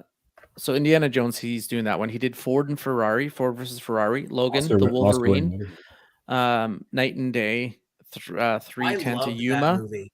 Walk the Line, Okay, so he's He's got, legit. He's got some Kate and credits. Leopold, Girl Interrupted. So Oh, you know, girl. he's He's got got a some credits pedigree. behind him. Okay, so Yeah. like I can get behind this guy's work and give him some credit. Night and Day is one of the underrated action romantic comedy. If you haven't seen Tom Cruise in this one, go check it out because they did some really cool stuff there. So I'm gonna give Indiana Jones 5 a reprieve based on this. Now that So, So- give it a chance. Let's give it a research. chance. So Yeah. the writers, the Butterworths, they wrote Ford versus Ferrari. They wrote Black Mass, which is apparently a phenomenal movie. it is. Edge of Tomorrow, which is Which Tomorrow was fun. I liked Come it. on. yeah. I liked like it. it It was a too. good. It was a good little action ride, and it didn't. It Yeah, wasn't trying so- to be too much, right? It was just Yeah. I have high hopes for it, but I'm trying not to because I don't want it to disappoint. But and there's also some de-aging technology used in this movie, which freaks me out. yeah, Like, not to It's say that something. technology's bad. It's just that we're gonna have an 80-year-old man play a 40-year-old man. It's just like, dude, seriously, like. I mean, that's- if the technology is there, then it's fine, I guess, right? But yeah, yeah, Well, hey, let's. I don't de-aging even worked know out what for it's us. about. Like, I have no clue what it's no, about. I don't even want to know. I I, don't just want to wanna go see it. Yeah, I just. Yeah. I don't, Right? I I just think the wanna less sit you through know for this movie is probably better. it. As long as it's not aliens, because that was. I mean, I was already tuned out of the fourth one, but when it was like confirmed it's aliens and not just no dumbass. It's Well, what's the title? these It's guys Indiana just- Jones and what? Like The Dial of Destiny. Dial of Dial of Destiny, Destiny. yes. That's up there with the Temple of Doom of being cheese.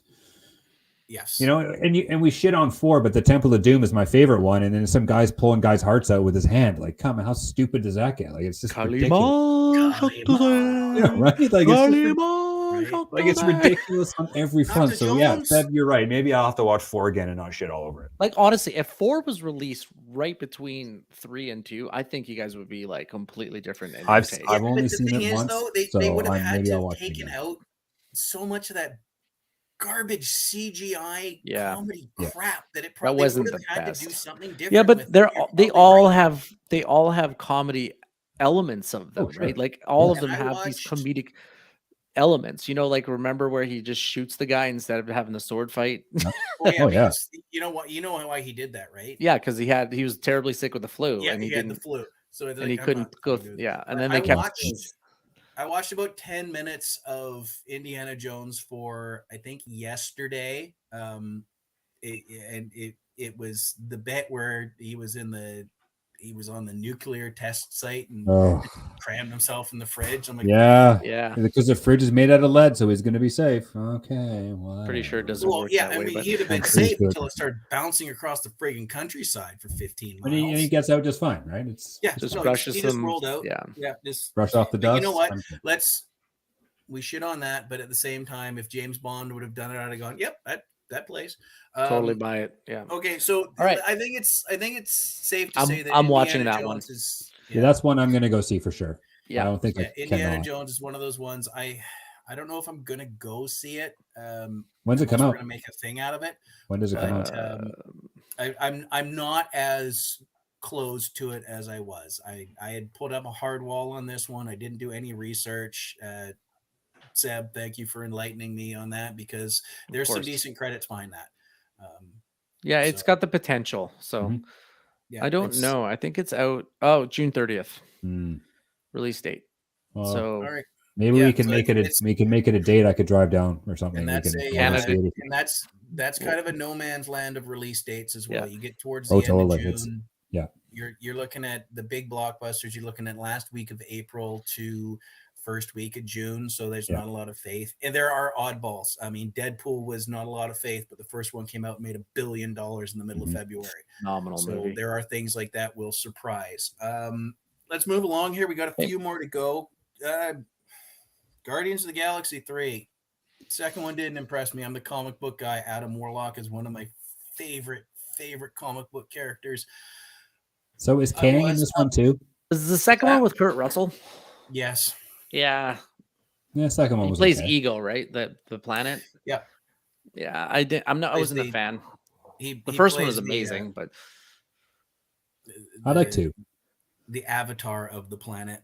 yeah, 2 again had too much cartoonish stuff. Yeah. When Rocket was bouncing guys all over the forest, I tuned out of the movie. I guess you can see my movie companion here is in for it all day, day. I'm scared they're going to screw up Adam Warlock. I was not on board with who they had cast to play him. However, I've learned to take casting in stride because normally I'm proven wrong. Part of my ignorance too is Adam Warlock. I don't know. Isn't he He's- like one of the he's- strongest have you- characters in the There's a MCU? Jason Sudeikis, Jennifer Aniston movie called We're the Millers that came out a while ago, Okay. and he is the son in that. Who does he play in Guardians? Will Poulter Will- plays Adam Warlock. Yes. Oh, Will Poulter. Okay, I was confused. Yeah. Oh, sorry about that. Yeah, Will no, Coulter. doesn't take much. It's fine. So he's one of these guys. Adam Warlock. He is probably 8 movies too late. He should have been in there Oh, in the okay. second phase fighting Thanos because You like the robot-looking guy with the head stuff on the back, the head? I saw it in the No, trailer. that's No? the High Evolutionary. Okay. High Evolutionary again. Keep another guessing, Mike. favorite. Yeah. Is he the lady that's all green? Is that Adam Oh, Warlock? Closer. Here's a bit of trivia about Will Black Poulter. eyes, Nebula. Sorry.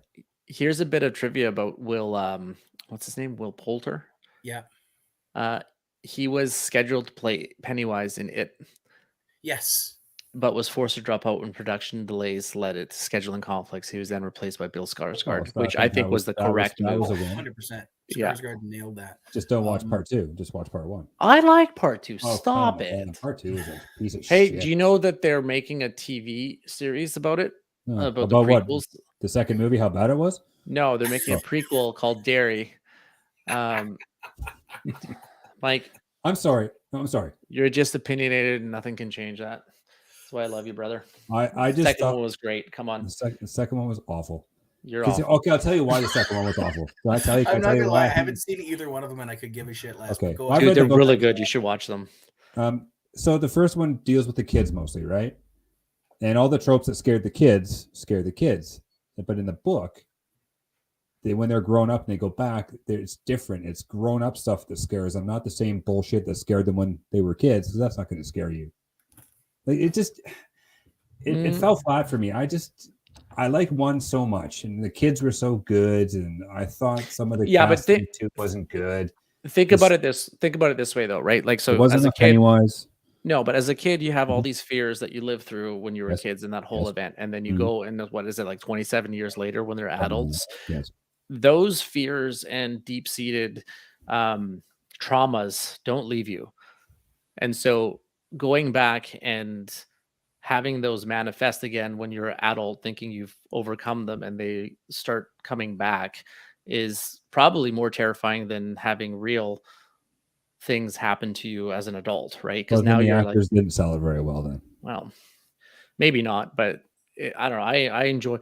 I enjoyed them as a pair of movies. Like, and I think it's meant to be. I like the way they split it. Honestly, I think it should be one. Yeah, I think you're right. But I did like the fact that the first one was about the kids. The second one, like, it made sense to me to do that way. I mean, it was a risk, but I liked it because it's basically two movies anyways, because there's two different stories that run parallel in the book. Absolutely. Honestly, though, if it wasn't for Bill Skarsgård, I think the movie would have flopped because he absolutely nailed it as it. So good. Yeah, I'm sorry for the strong opinions if I pissed anybody off. No, that's what people come to watch the show. They like strong opinions. Anyways, Guardians of the Galaxy, you're gonna watch it? No, probably not. Yeah, I'll watch it at I'll home. probably see it, and I'll probably go see this one in the theater just because. Yeah, I won't. Movies are going to get me. Also, Stallone is making an appearance in this one. Oh, is he? In the second one, there's a couple of scenes with Stallone and his crew, and that is the original lineup of the Guardians of the Galaxy from the comic books that's set in 3000 AD. Super uninteresting nerd shit, but yeah, he's got a cameo, and I'm liking the banter I'm seeing in the trailer between Star-Lord, Gamora, and Nebula. Yeah, and like also young Groot is fucking jacked. Like, what is the gas or something? Somebody's been feeding him some fertilizer. Like, what is the one thing I saw where he's looking at Gamora and then she says, "Well, maybe it's the other one that you actually like," and then he looks at her and it's like, "Oh, I like your eyes." That's right. My dad put him in this torture. I'm like, "Well, they're so." I never knew how nice eyes. I didn't realize how black they were. Yeah. It's like, well, he just chose a good pair. So, like, I mean, honestly, I think what really made the first movie work was the banter. Yeah. And in the second one, they kind of got into a little too slapsticky thing. So I'm just hoping they don't screw up Adam Warlock, and I'm hoping they don't screw up the High Evolutionary, who I would have personally saved for further down the line as a Thanos level big bad. But I mean, they got Kang, and we haven't seen Doctor Doom yet either. So we could be, yeah. Anyways, let's keep hammering on here. Go ahead. Oh, I was just going to ask. Doctor Doom's from Fantastic Four, right? Yeah. He is. Yeah, okay. But he's a perennial big bad. He's a world ender kind of villain when done right, not on screen in the last 3 Fantastic Four movies, because fuck Sony. Fair enough.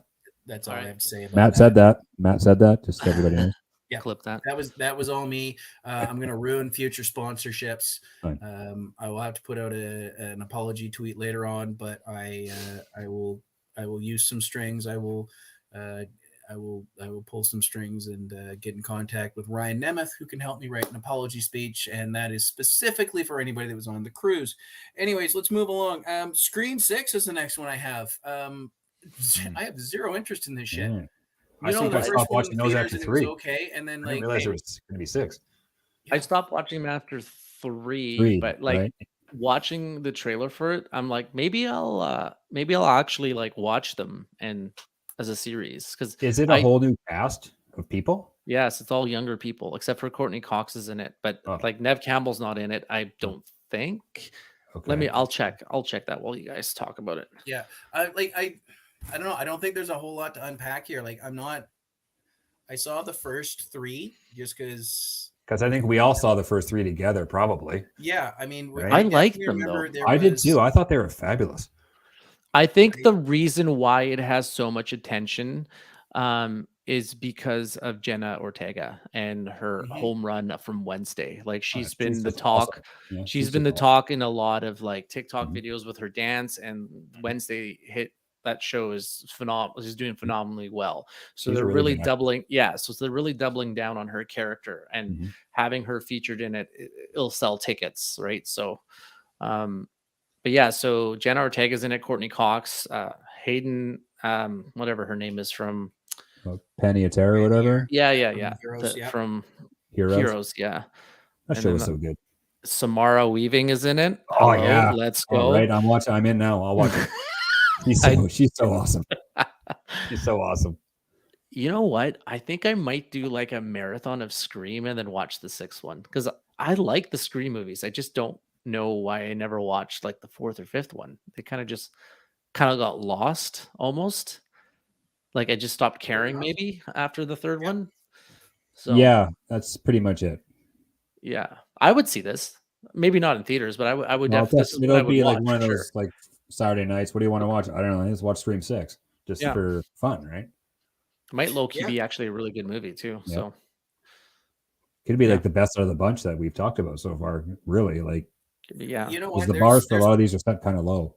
like I'm not super excited about it, but I would also not say no to it. Like I would Does still it say watch when it. when did Scream 5 come out?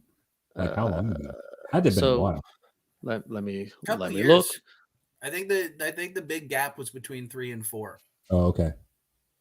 But So like, I honestly didn't even know that. I really after didn't. 2, I had lost interest, but I definitely sat through 1, 2, and 3 with the same group of people, which you guys were involved in. But yeah, it didn't. I don't know. Maybe it was just a little too meta and not done as well as I would have liked. I don't know. So First one was solid. First one, I okay. didn't expect to be as good as it was. No. You're right. So Scream came out in 96, Scream 2 97, Scream 3 in 2000, and then Scream 4 came out in 2011. Oh, wow. Yeah. And then they rebranded it because Wes Craven stopped after the fourth one. Yeah. And Didn't he die? Maybe. I don't think so. Okay. I don't know. I feel He like there's stopped- a Wes Craven show in somewhere in our future as well. There's a Yeah, so lot he to stopped unpack with directing this it, movie. and then in 2022, last year, Scream came out, which is technically Scream 5, but it was just called Scream, Oh. so it's like rebranded, and now this is Scream 6. Oh, wow. So Interesting. yeah, Yeah. So I'm gonna watch it. I think. Okay, this- so I mean, I think definitely watch this. I think you guys are thinking this might be a sleeper. could be. I haven't seen the last 2, so I probably. So this it will be fine. I don't think it's gonna be terrible. It was. I don't think it's gonna blow anyone out of the water, but it's gonna be fine. It's gonna be a good. It's gonna be. And a I think fine it might movie. be fun. Like it's going to be one Yeah. of those fun horror movies. Yeah, slasher movie. You don't know what's going on. Yeah. Yeah. Who's the real killer? Just like Scream 1 and 2, 3, 4, probably 5. That's kind of the recipe for those That's the movies, recipe, right? Who is it this time? I mean, and there's nothing wrong with that. Nope. It could all be me. It just maybe it didn't land for But me. you're not a big Like, horror guy either, so I'm not. I'm better at thrillers and stuff, but I am not. Yeah. I'm absolutely not. And this, honestly, Screams are like horror comedy. They're like Evil Dead 2 or Army of Darkness. It leans into the comedy side of it rather than the thriller side of it. or Willy's Wonderland. I mean, It's right up there with Evil Dead, man. It's in that should- same. It's the same kind of vibe. It's I an gotta Evil watch Dead that vibe. at some point then. You keep saying it, and I know Sarah's watching, which means my weekend is just. Sarah, you have to watch it. She's already writing down the already on order of cable. which movies to watch. 100%. Yeah. 100% going to make me sit through that after what There's I like did no this dialogue. enjoy it. weekend. Yeah, it's fun. However, I did show her some actual funny movies as well. Let's Oh, move along. Let's Now, move here's on. one I saw, and I don't think they're connected. Jesus Christ. I don't think this film Yeah, is that's right. connected. Sarah hears you, Mike. Is connected to the one that came out in the early 2000s, Dungeons and Dragons. Oh Honor yeah. Among Thieves. Chris Pine. coming in with Captain this Kirk, one. I'm a baby. big fan of Chris Pine. Chris He's Pine awesome. did Yeah. he did a spy rom-com with Tom Hardy and Reese Witherspoon years ago, which I thought was hysterical and funny and very cool. I've been a fan of Chris Pine. I mean, his work in Star Trek. Great Captain Kirk. The Jack He's a great Kirk. Ryan franchise. I don't know how to feel about this one though. Like, I am 100% on board and super excited. This is the one that I want to see more than any of the other ones. There's a level of humor and funness associated that It looks kind like of a lot of fun. Like it's a fun ride. So here's what they did properly in the trailer. So Dungeons and Dragons as a game is about having fun and really allowing your players to explore all avenues of things, right? Mhm. It doesn't take itself too seriously. It can, but like if you watch Critical Role or any of the other major Dungeons and Dragons podcasts, they have a good time while they're playing the game. There's Mhm. jokes, they laugh, right? So to do a movie where it kind of like almost pokes fun at itself in a sense, and I haven't seen it, but just going through the trailers, it just seems like they're gonna hit a home run with this movie. I think I the agree. cast is there. You know, I'm super stoked for it. I can't say it enough. So that's what I'm going to the theaters for sure to watch. Yeah. I wholeheartedly agree. Yeah. okay, so you boys are on board. I'm not as excited. Well, you don't have that not- emotional connection from No, childhood I to don't. Dungeons and Dragons. I So don't. yeah. I mean, and a lot of people over the years have assumed it's like, oh, well, you like this, that, and the other thing. You must be a big D&D guy. I'm like, nah, I played it. You're a different kind of I nerd. think I played D&D once. Well, in you're a my comic book guy. early 20s, and then Warhammer a couple of times, but I never had Yeah. that group of friends that got into it. I'm open-minded on it. I mean, this might be a boys trip to the theater as well. I'm cool with that, but it's aside from the cast and the fact that it looks much better than the one that came out in 2004 or 5, whatever it was. Like, yeah, I'm neither here nor there on it, so it can only impress me. Not in the same way, like Indiana Jones 5 can only impress me because I think it's going to be just such a steaming pile of shit.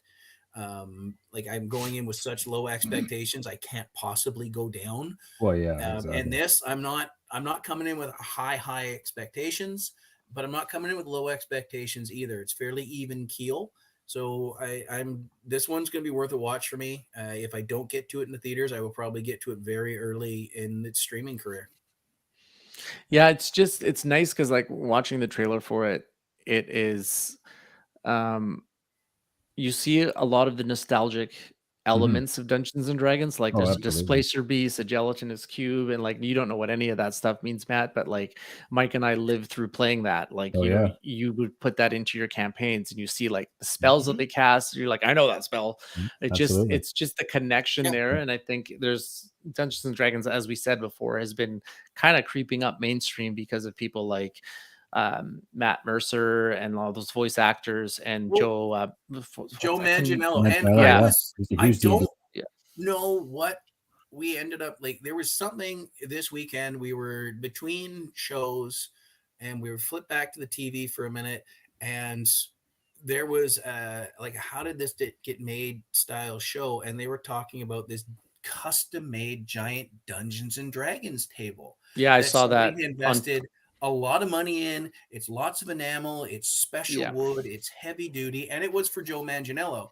And I saw that. And it did drop a lot of the names that he has coming. And there's some big Hollywood dudes that come to his Dungeons and Dragons parties. Now, I had heard about this years ago on Chris Hardwick's podcast, The Nerdist. And like, okay, cool. And so you got a couple of your old buddies. No, these are big time celebrities, to the point where even the Big Bang Theory made an episode after that came out centering around the fact that the boys wanted into this. And it was not the exact guys that play the game, but it was that same weird dichotomy of all you like Shatner's hanging out with Kobe Bryant and Joe Manganiello, and like, what is going on here?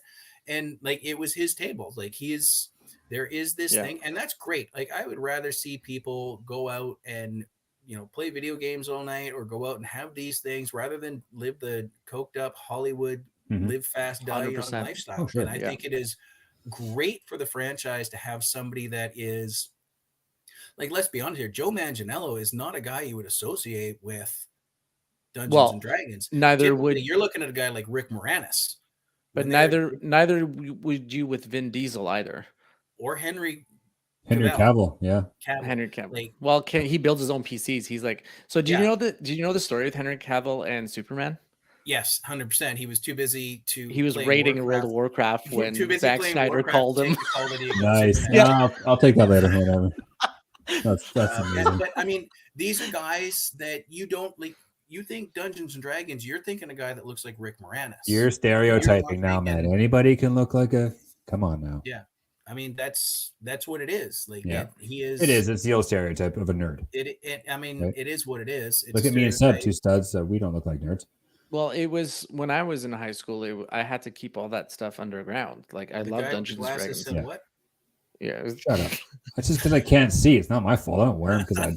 because it wasn't socially accepted wasn't. to play Dungeons and Dragons, wasn't. right? No, and Stranger it Things wasn't. actually kind of helped to Oh, for sure. show the world that it's okay Mhm. because 100%. to be a nerd and a geek, right? Oh, So, well, maybe you know not just what? that show, but It sure I had helps. to hide my comic book collection from all but about 4 people. yeah, I mean, it is what it is. Like I think the internet has opened that up, and I think so. then there are guys that you would consider being giant jocks, like those 3 we mentioned, and they're like, Mhm. "No, man, this shit is fun." Like, Yeah. no, well, we're having the a Vin blast, Diesel's right? Witch Hunter was written based on one of his first, I think it's one of his first Dungeons and Dragons characters. So that movie was written based on a campaign that he did when he was younger. Yeah, and yeah. it's Sarah's here mentioning something, and the dynamic has changed since we graduated in 1995. Like her older kids that are in their early and mid 20s, they had a very, very different high school experience than we did. That was accepted. That was like that was what was going on. I mean, you look at the I think possibly in cinema, if you look at the 21 Jump Street movies, in the first 15 or 20 minutes of the first one, where it's the high school experience that we lived with Channing Tatum as the jock and Jonah Hill as the Eminem wannabe, and then they come back and the cool guy thing is reversed. It's the Jonah Hill is the popular kid and the jock is no, man, that don't All right, fly so let me ask you a question, Matt. That- Yeah. If you had one Should- shot, Don't. if you had one opportunity,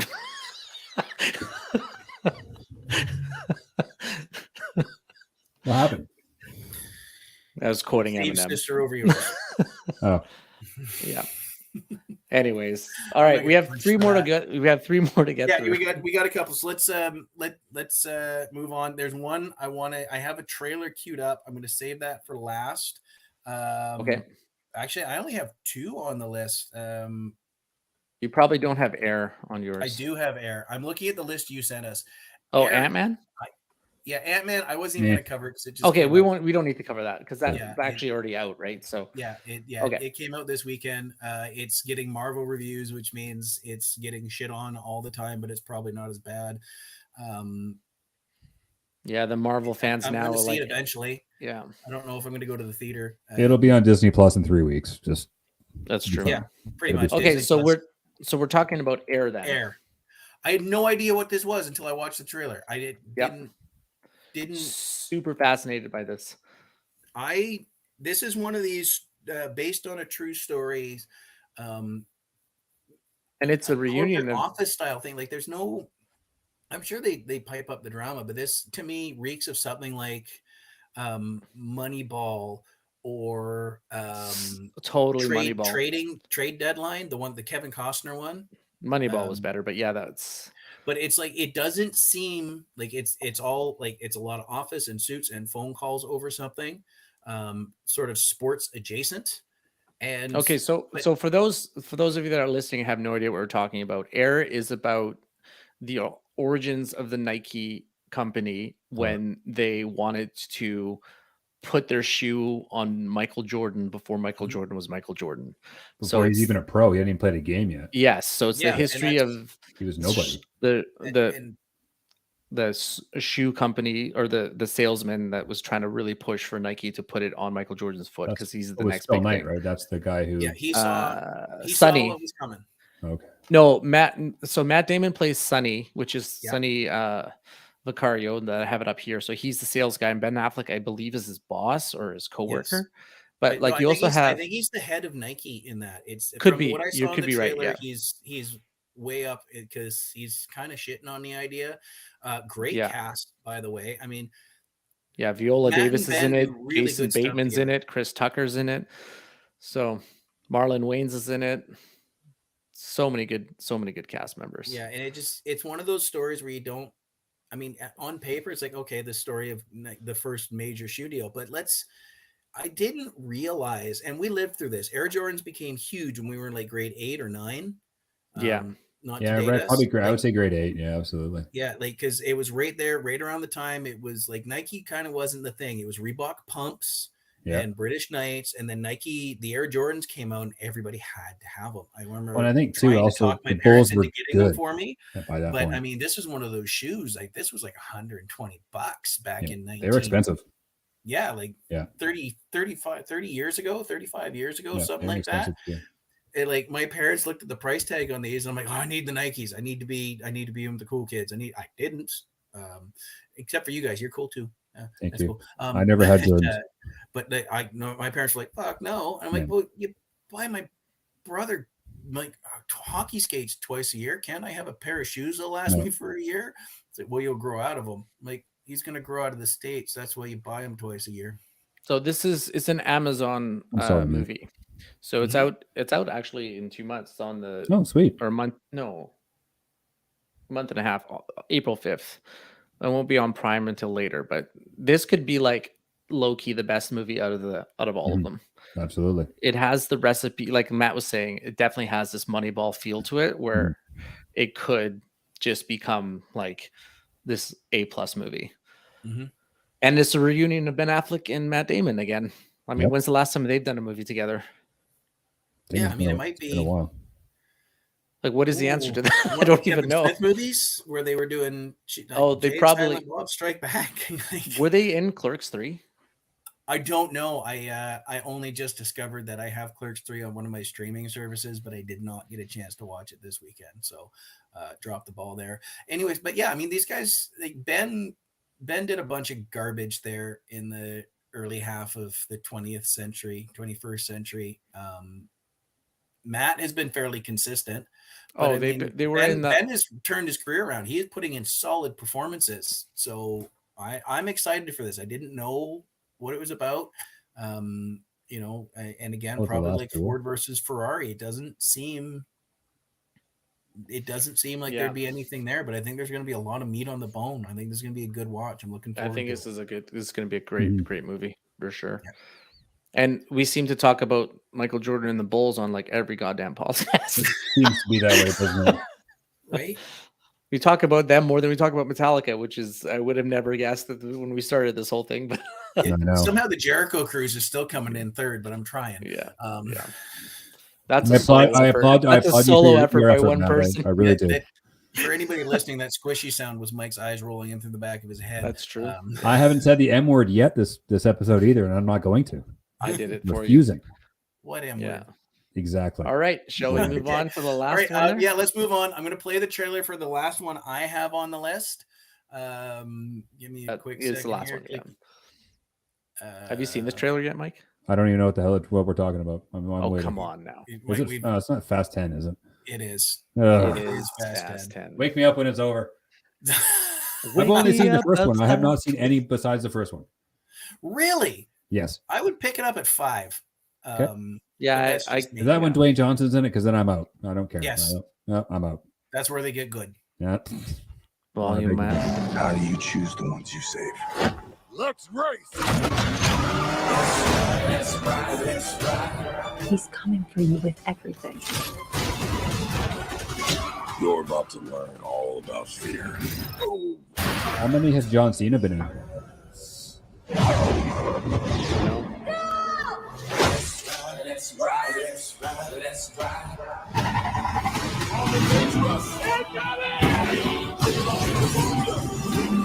What's the plan, Dom? I'm not sure anymore.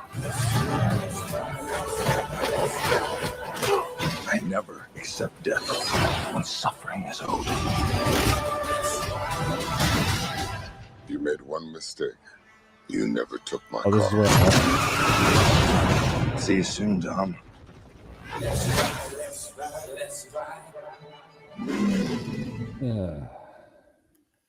Mike is a no. Okay, there are parts of it that look really fun. That's why I only watched the first one and they kind of just lost me. But Okay, so Mike asked if John Cena's in this. Oh, he's been in all of them? Yeah, You but you just just can't can't see see him him. in the first 5. Oh. You know what? Again, this is much like Transformers. There's no plot. We saw Dominic Toretto die 15 times in that trailer. Well, see, that one looked good until the damn thing, and I'm like, "Fuck, come on, man!" Like, Here's the thing. I mean, it is. They lean way into that, and I hate to shit on this because it's my favorite franchise of all time. But they lean into that Bond element of you shouldn't have survived that. yeah, And I mean, no, he shouldn't have. Dominic Toretto died in the first movie. The rest of it is just at the end of the entire franchise. Bruce Willis is going to come out and take him to heaven with him. Well, okay, Bruce isn't, but maybe Haley Joel Osment. I forgot about the Bruce thing. We'll touch on that later. yeah. Come on, man, too soon. Anyways, they're a popcorn movie. None of the shit should happen. None of it is plausible. Everybody has died repeatedly. Maybe I'll try watching them. I don't know. So here's the point of Fast and the Furious and the franchise. After like maybe the first 2, the realism escapes. And then you can't go into it thinking you're going to get a realistic movie. You got to go into it thinking this is going to be a wild, crazy ride. Just accept it for what it is and just have a good time with it. It's about fast cars doing impossible stunts that are just so ridiculous that they would never be realistic, right? But it's just, and it's one of those franchises which is taken Hollywood by storm. Every actor wants to be involved in the Fast and the Furious. Look at the cast list of how many actors have been involved. Like Wayne, John Cena, like Jason Momoa's in it now. In there too, Clint right? Eastwood, like Kurt Russell, who's killed. Kurt Russell is like my favorite part of the it's one of movies. Yeah, it's one of those guilty pleasure movies that are like, oh, Fast and Furious is coming out. Let's get involved and have a good time and just do some ridiculous, crazy stuff, right?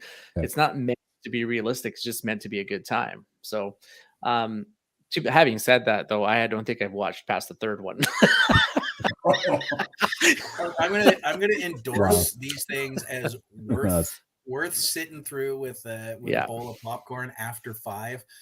You're not the first person to tell me though to just 3, watch like 4, the first 2. hot garbage. Yeah, just like watch the first 2 too. and then skip to like 7 or something like that, or skip all the middle portions of it. I didn't even like the first one that much. Like everybody was so excited about it. I didn't understand how they made the second one or the third one where they just went, you know what, we're gonna scrap everything. But they do a good job of pulling high points out of the first 4 movies and meshing them in.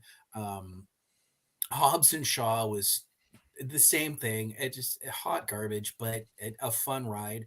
Now I know Seb, you and I listen to How Did This Get Made? Mike, I think you listen to On and Off, but how did this get made? An entire podcast going for over 10 years designed to shit on movies that just should not have been made.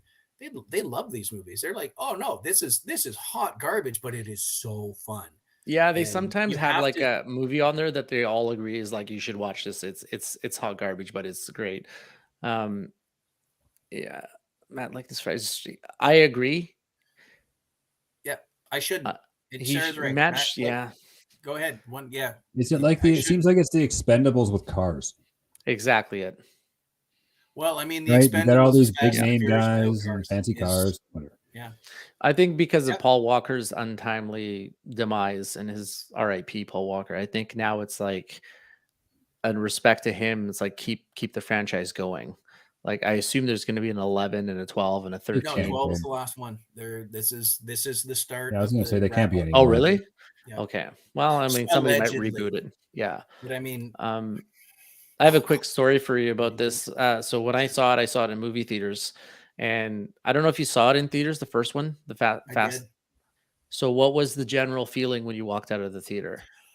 The Okay, well, entire parking lot was people trying to race out of the parking lot. It was for not me. for me.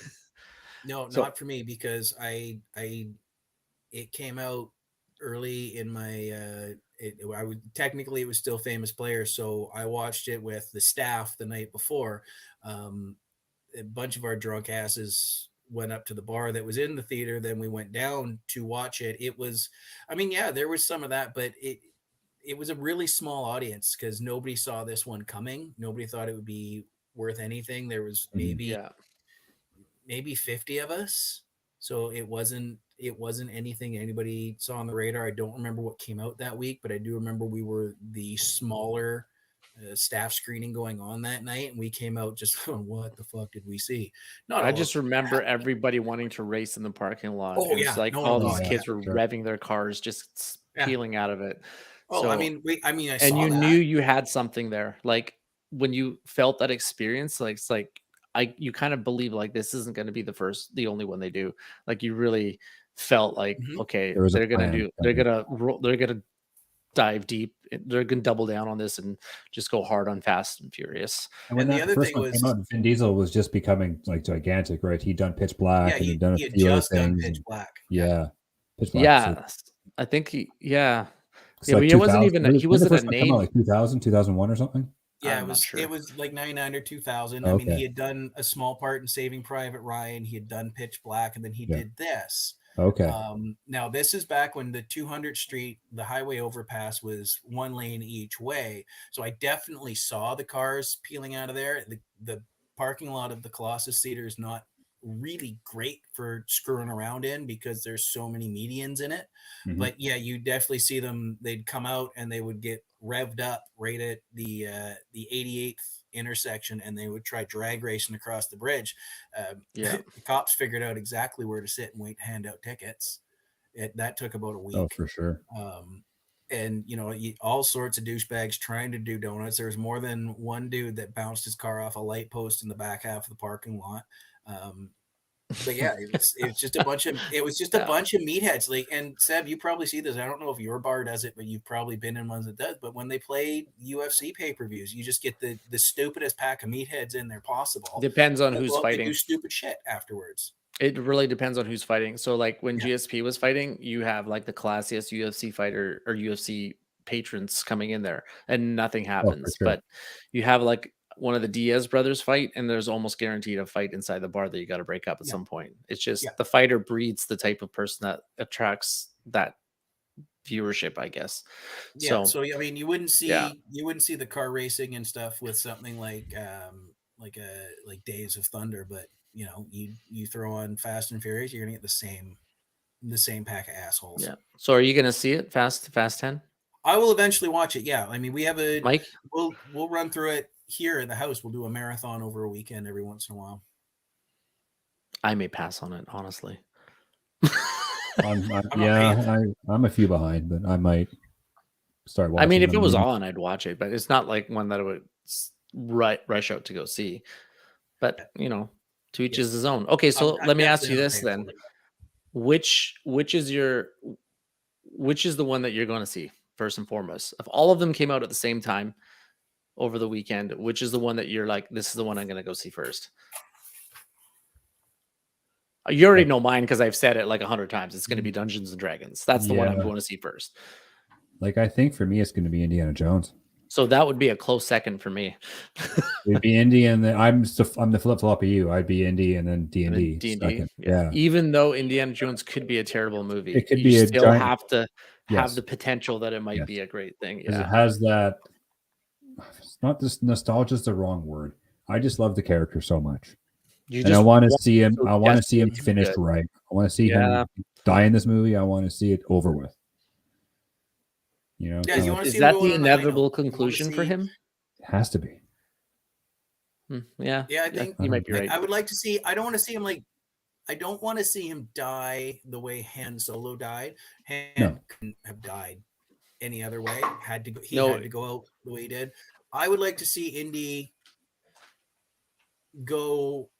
He finishes. He gets whatever he needs to do, and it's like, hospital bed, I've had a good life sort Yeah. of thing. No, we Deborah, thanks for listening, but we don't know that. We're just speculating that that's how it's going to end.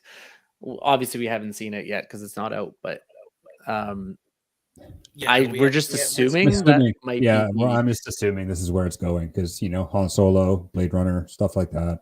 He's finishing characters. It's a Harrison Ford thing. Yeah, much That's the true. same as Stallone Right? is doing, right? Like Yes. he's gonna wrap those up. They're wrapping him up, and I think he's don't going to think die some way. Indy does not need to be a James Bond where we just recast. I think we can be cool with Indy being done when Indy is done. But is James Bond really one person, or is he the 007 identity? Because I think that could be the best thing that they ever do with James Bond is that James Bond isn't James Bond. That's the name you take when you take the 007. So like each person that plays right now, we don't have time for me to unpack that. We'll get into that down the road, but we don't have okay, time what's your which one is yours, Matt, that you're gonna go see first out of all of those? You got to give an answer. I'm looking at this list and it's Super Mario Brothers. No.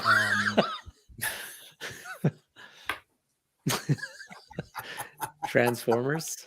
It's probably Transformers. I can see that for you, actually. I'm not high enough on Guardians of the Galaxy to lead into that one, and I'm not sure I want to commit to spending money to accidentally salvage Ezra Miller's career.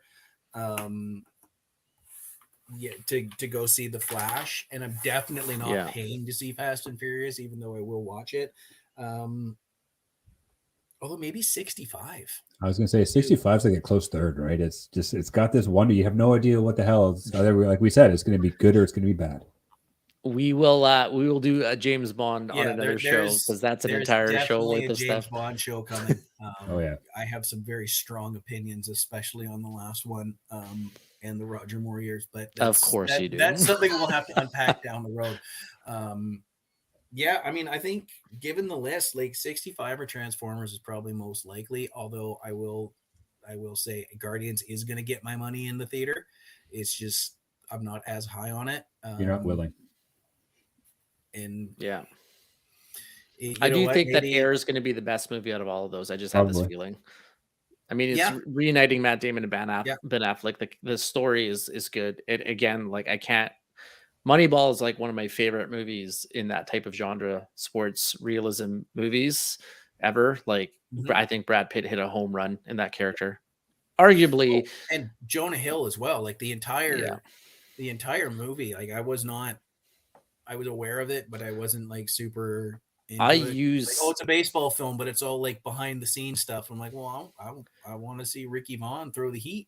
I use tactics that I learned in that movie in my day-to-day life as a manager, managing a pub.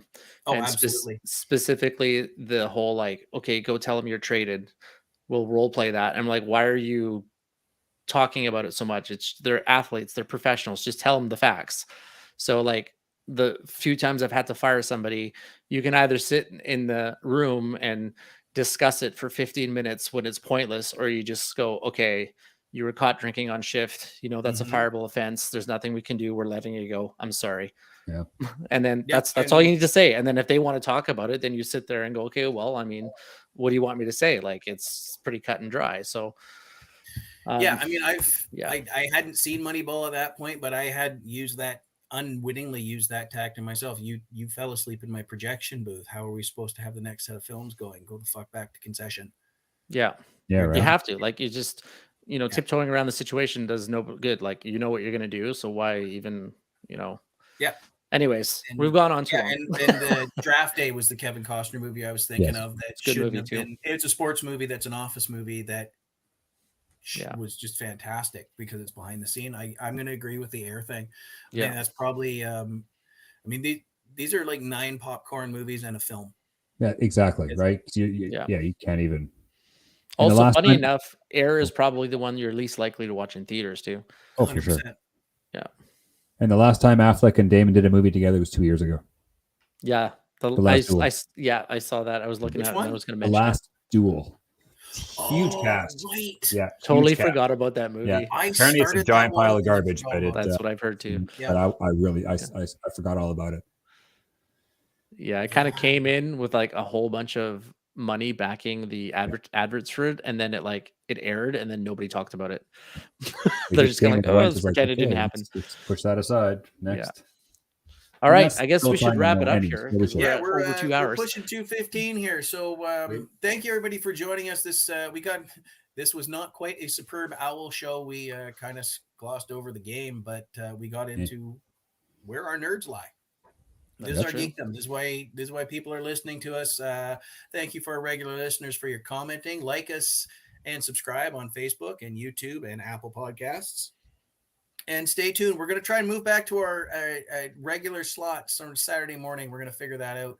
And we'll be coming to you. So grab your blanket forts and your cereal bowls, and we'll let you know what our upcoming topic is. And we'll see you Saturday morning. Take care. Yippee-ki-yay, motherfuckers. How do? Mike, you didn't say it. It's supposed to be how I do. was doing the Bruce Willis tribute. I got Come on, you. man. I got you. Yeah, much love to Bruce Willis. And good day, how do? Like that. There you go. Matt, you're still recording, by the way.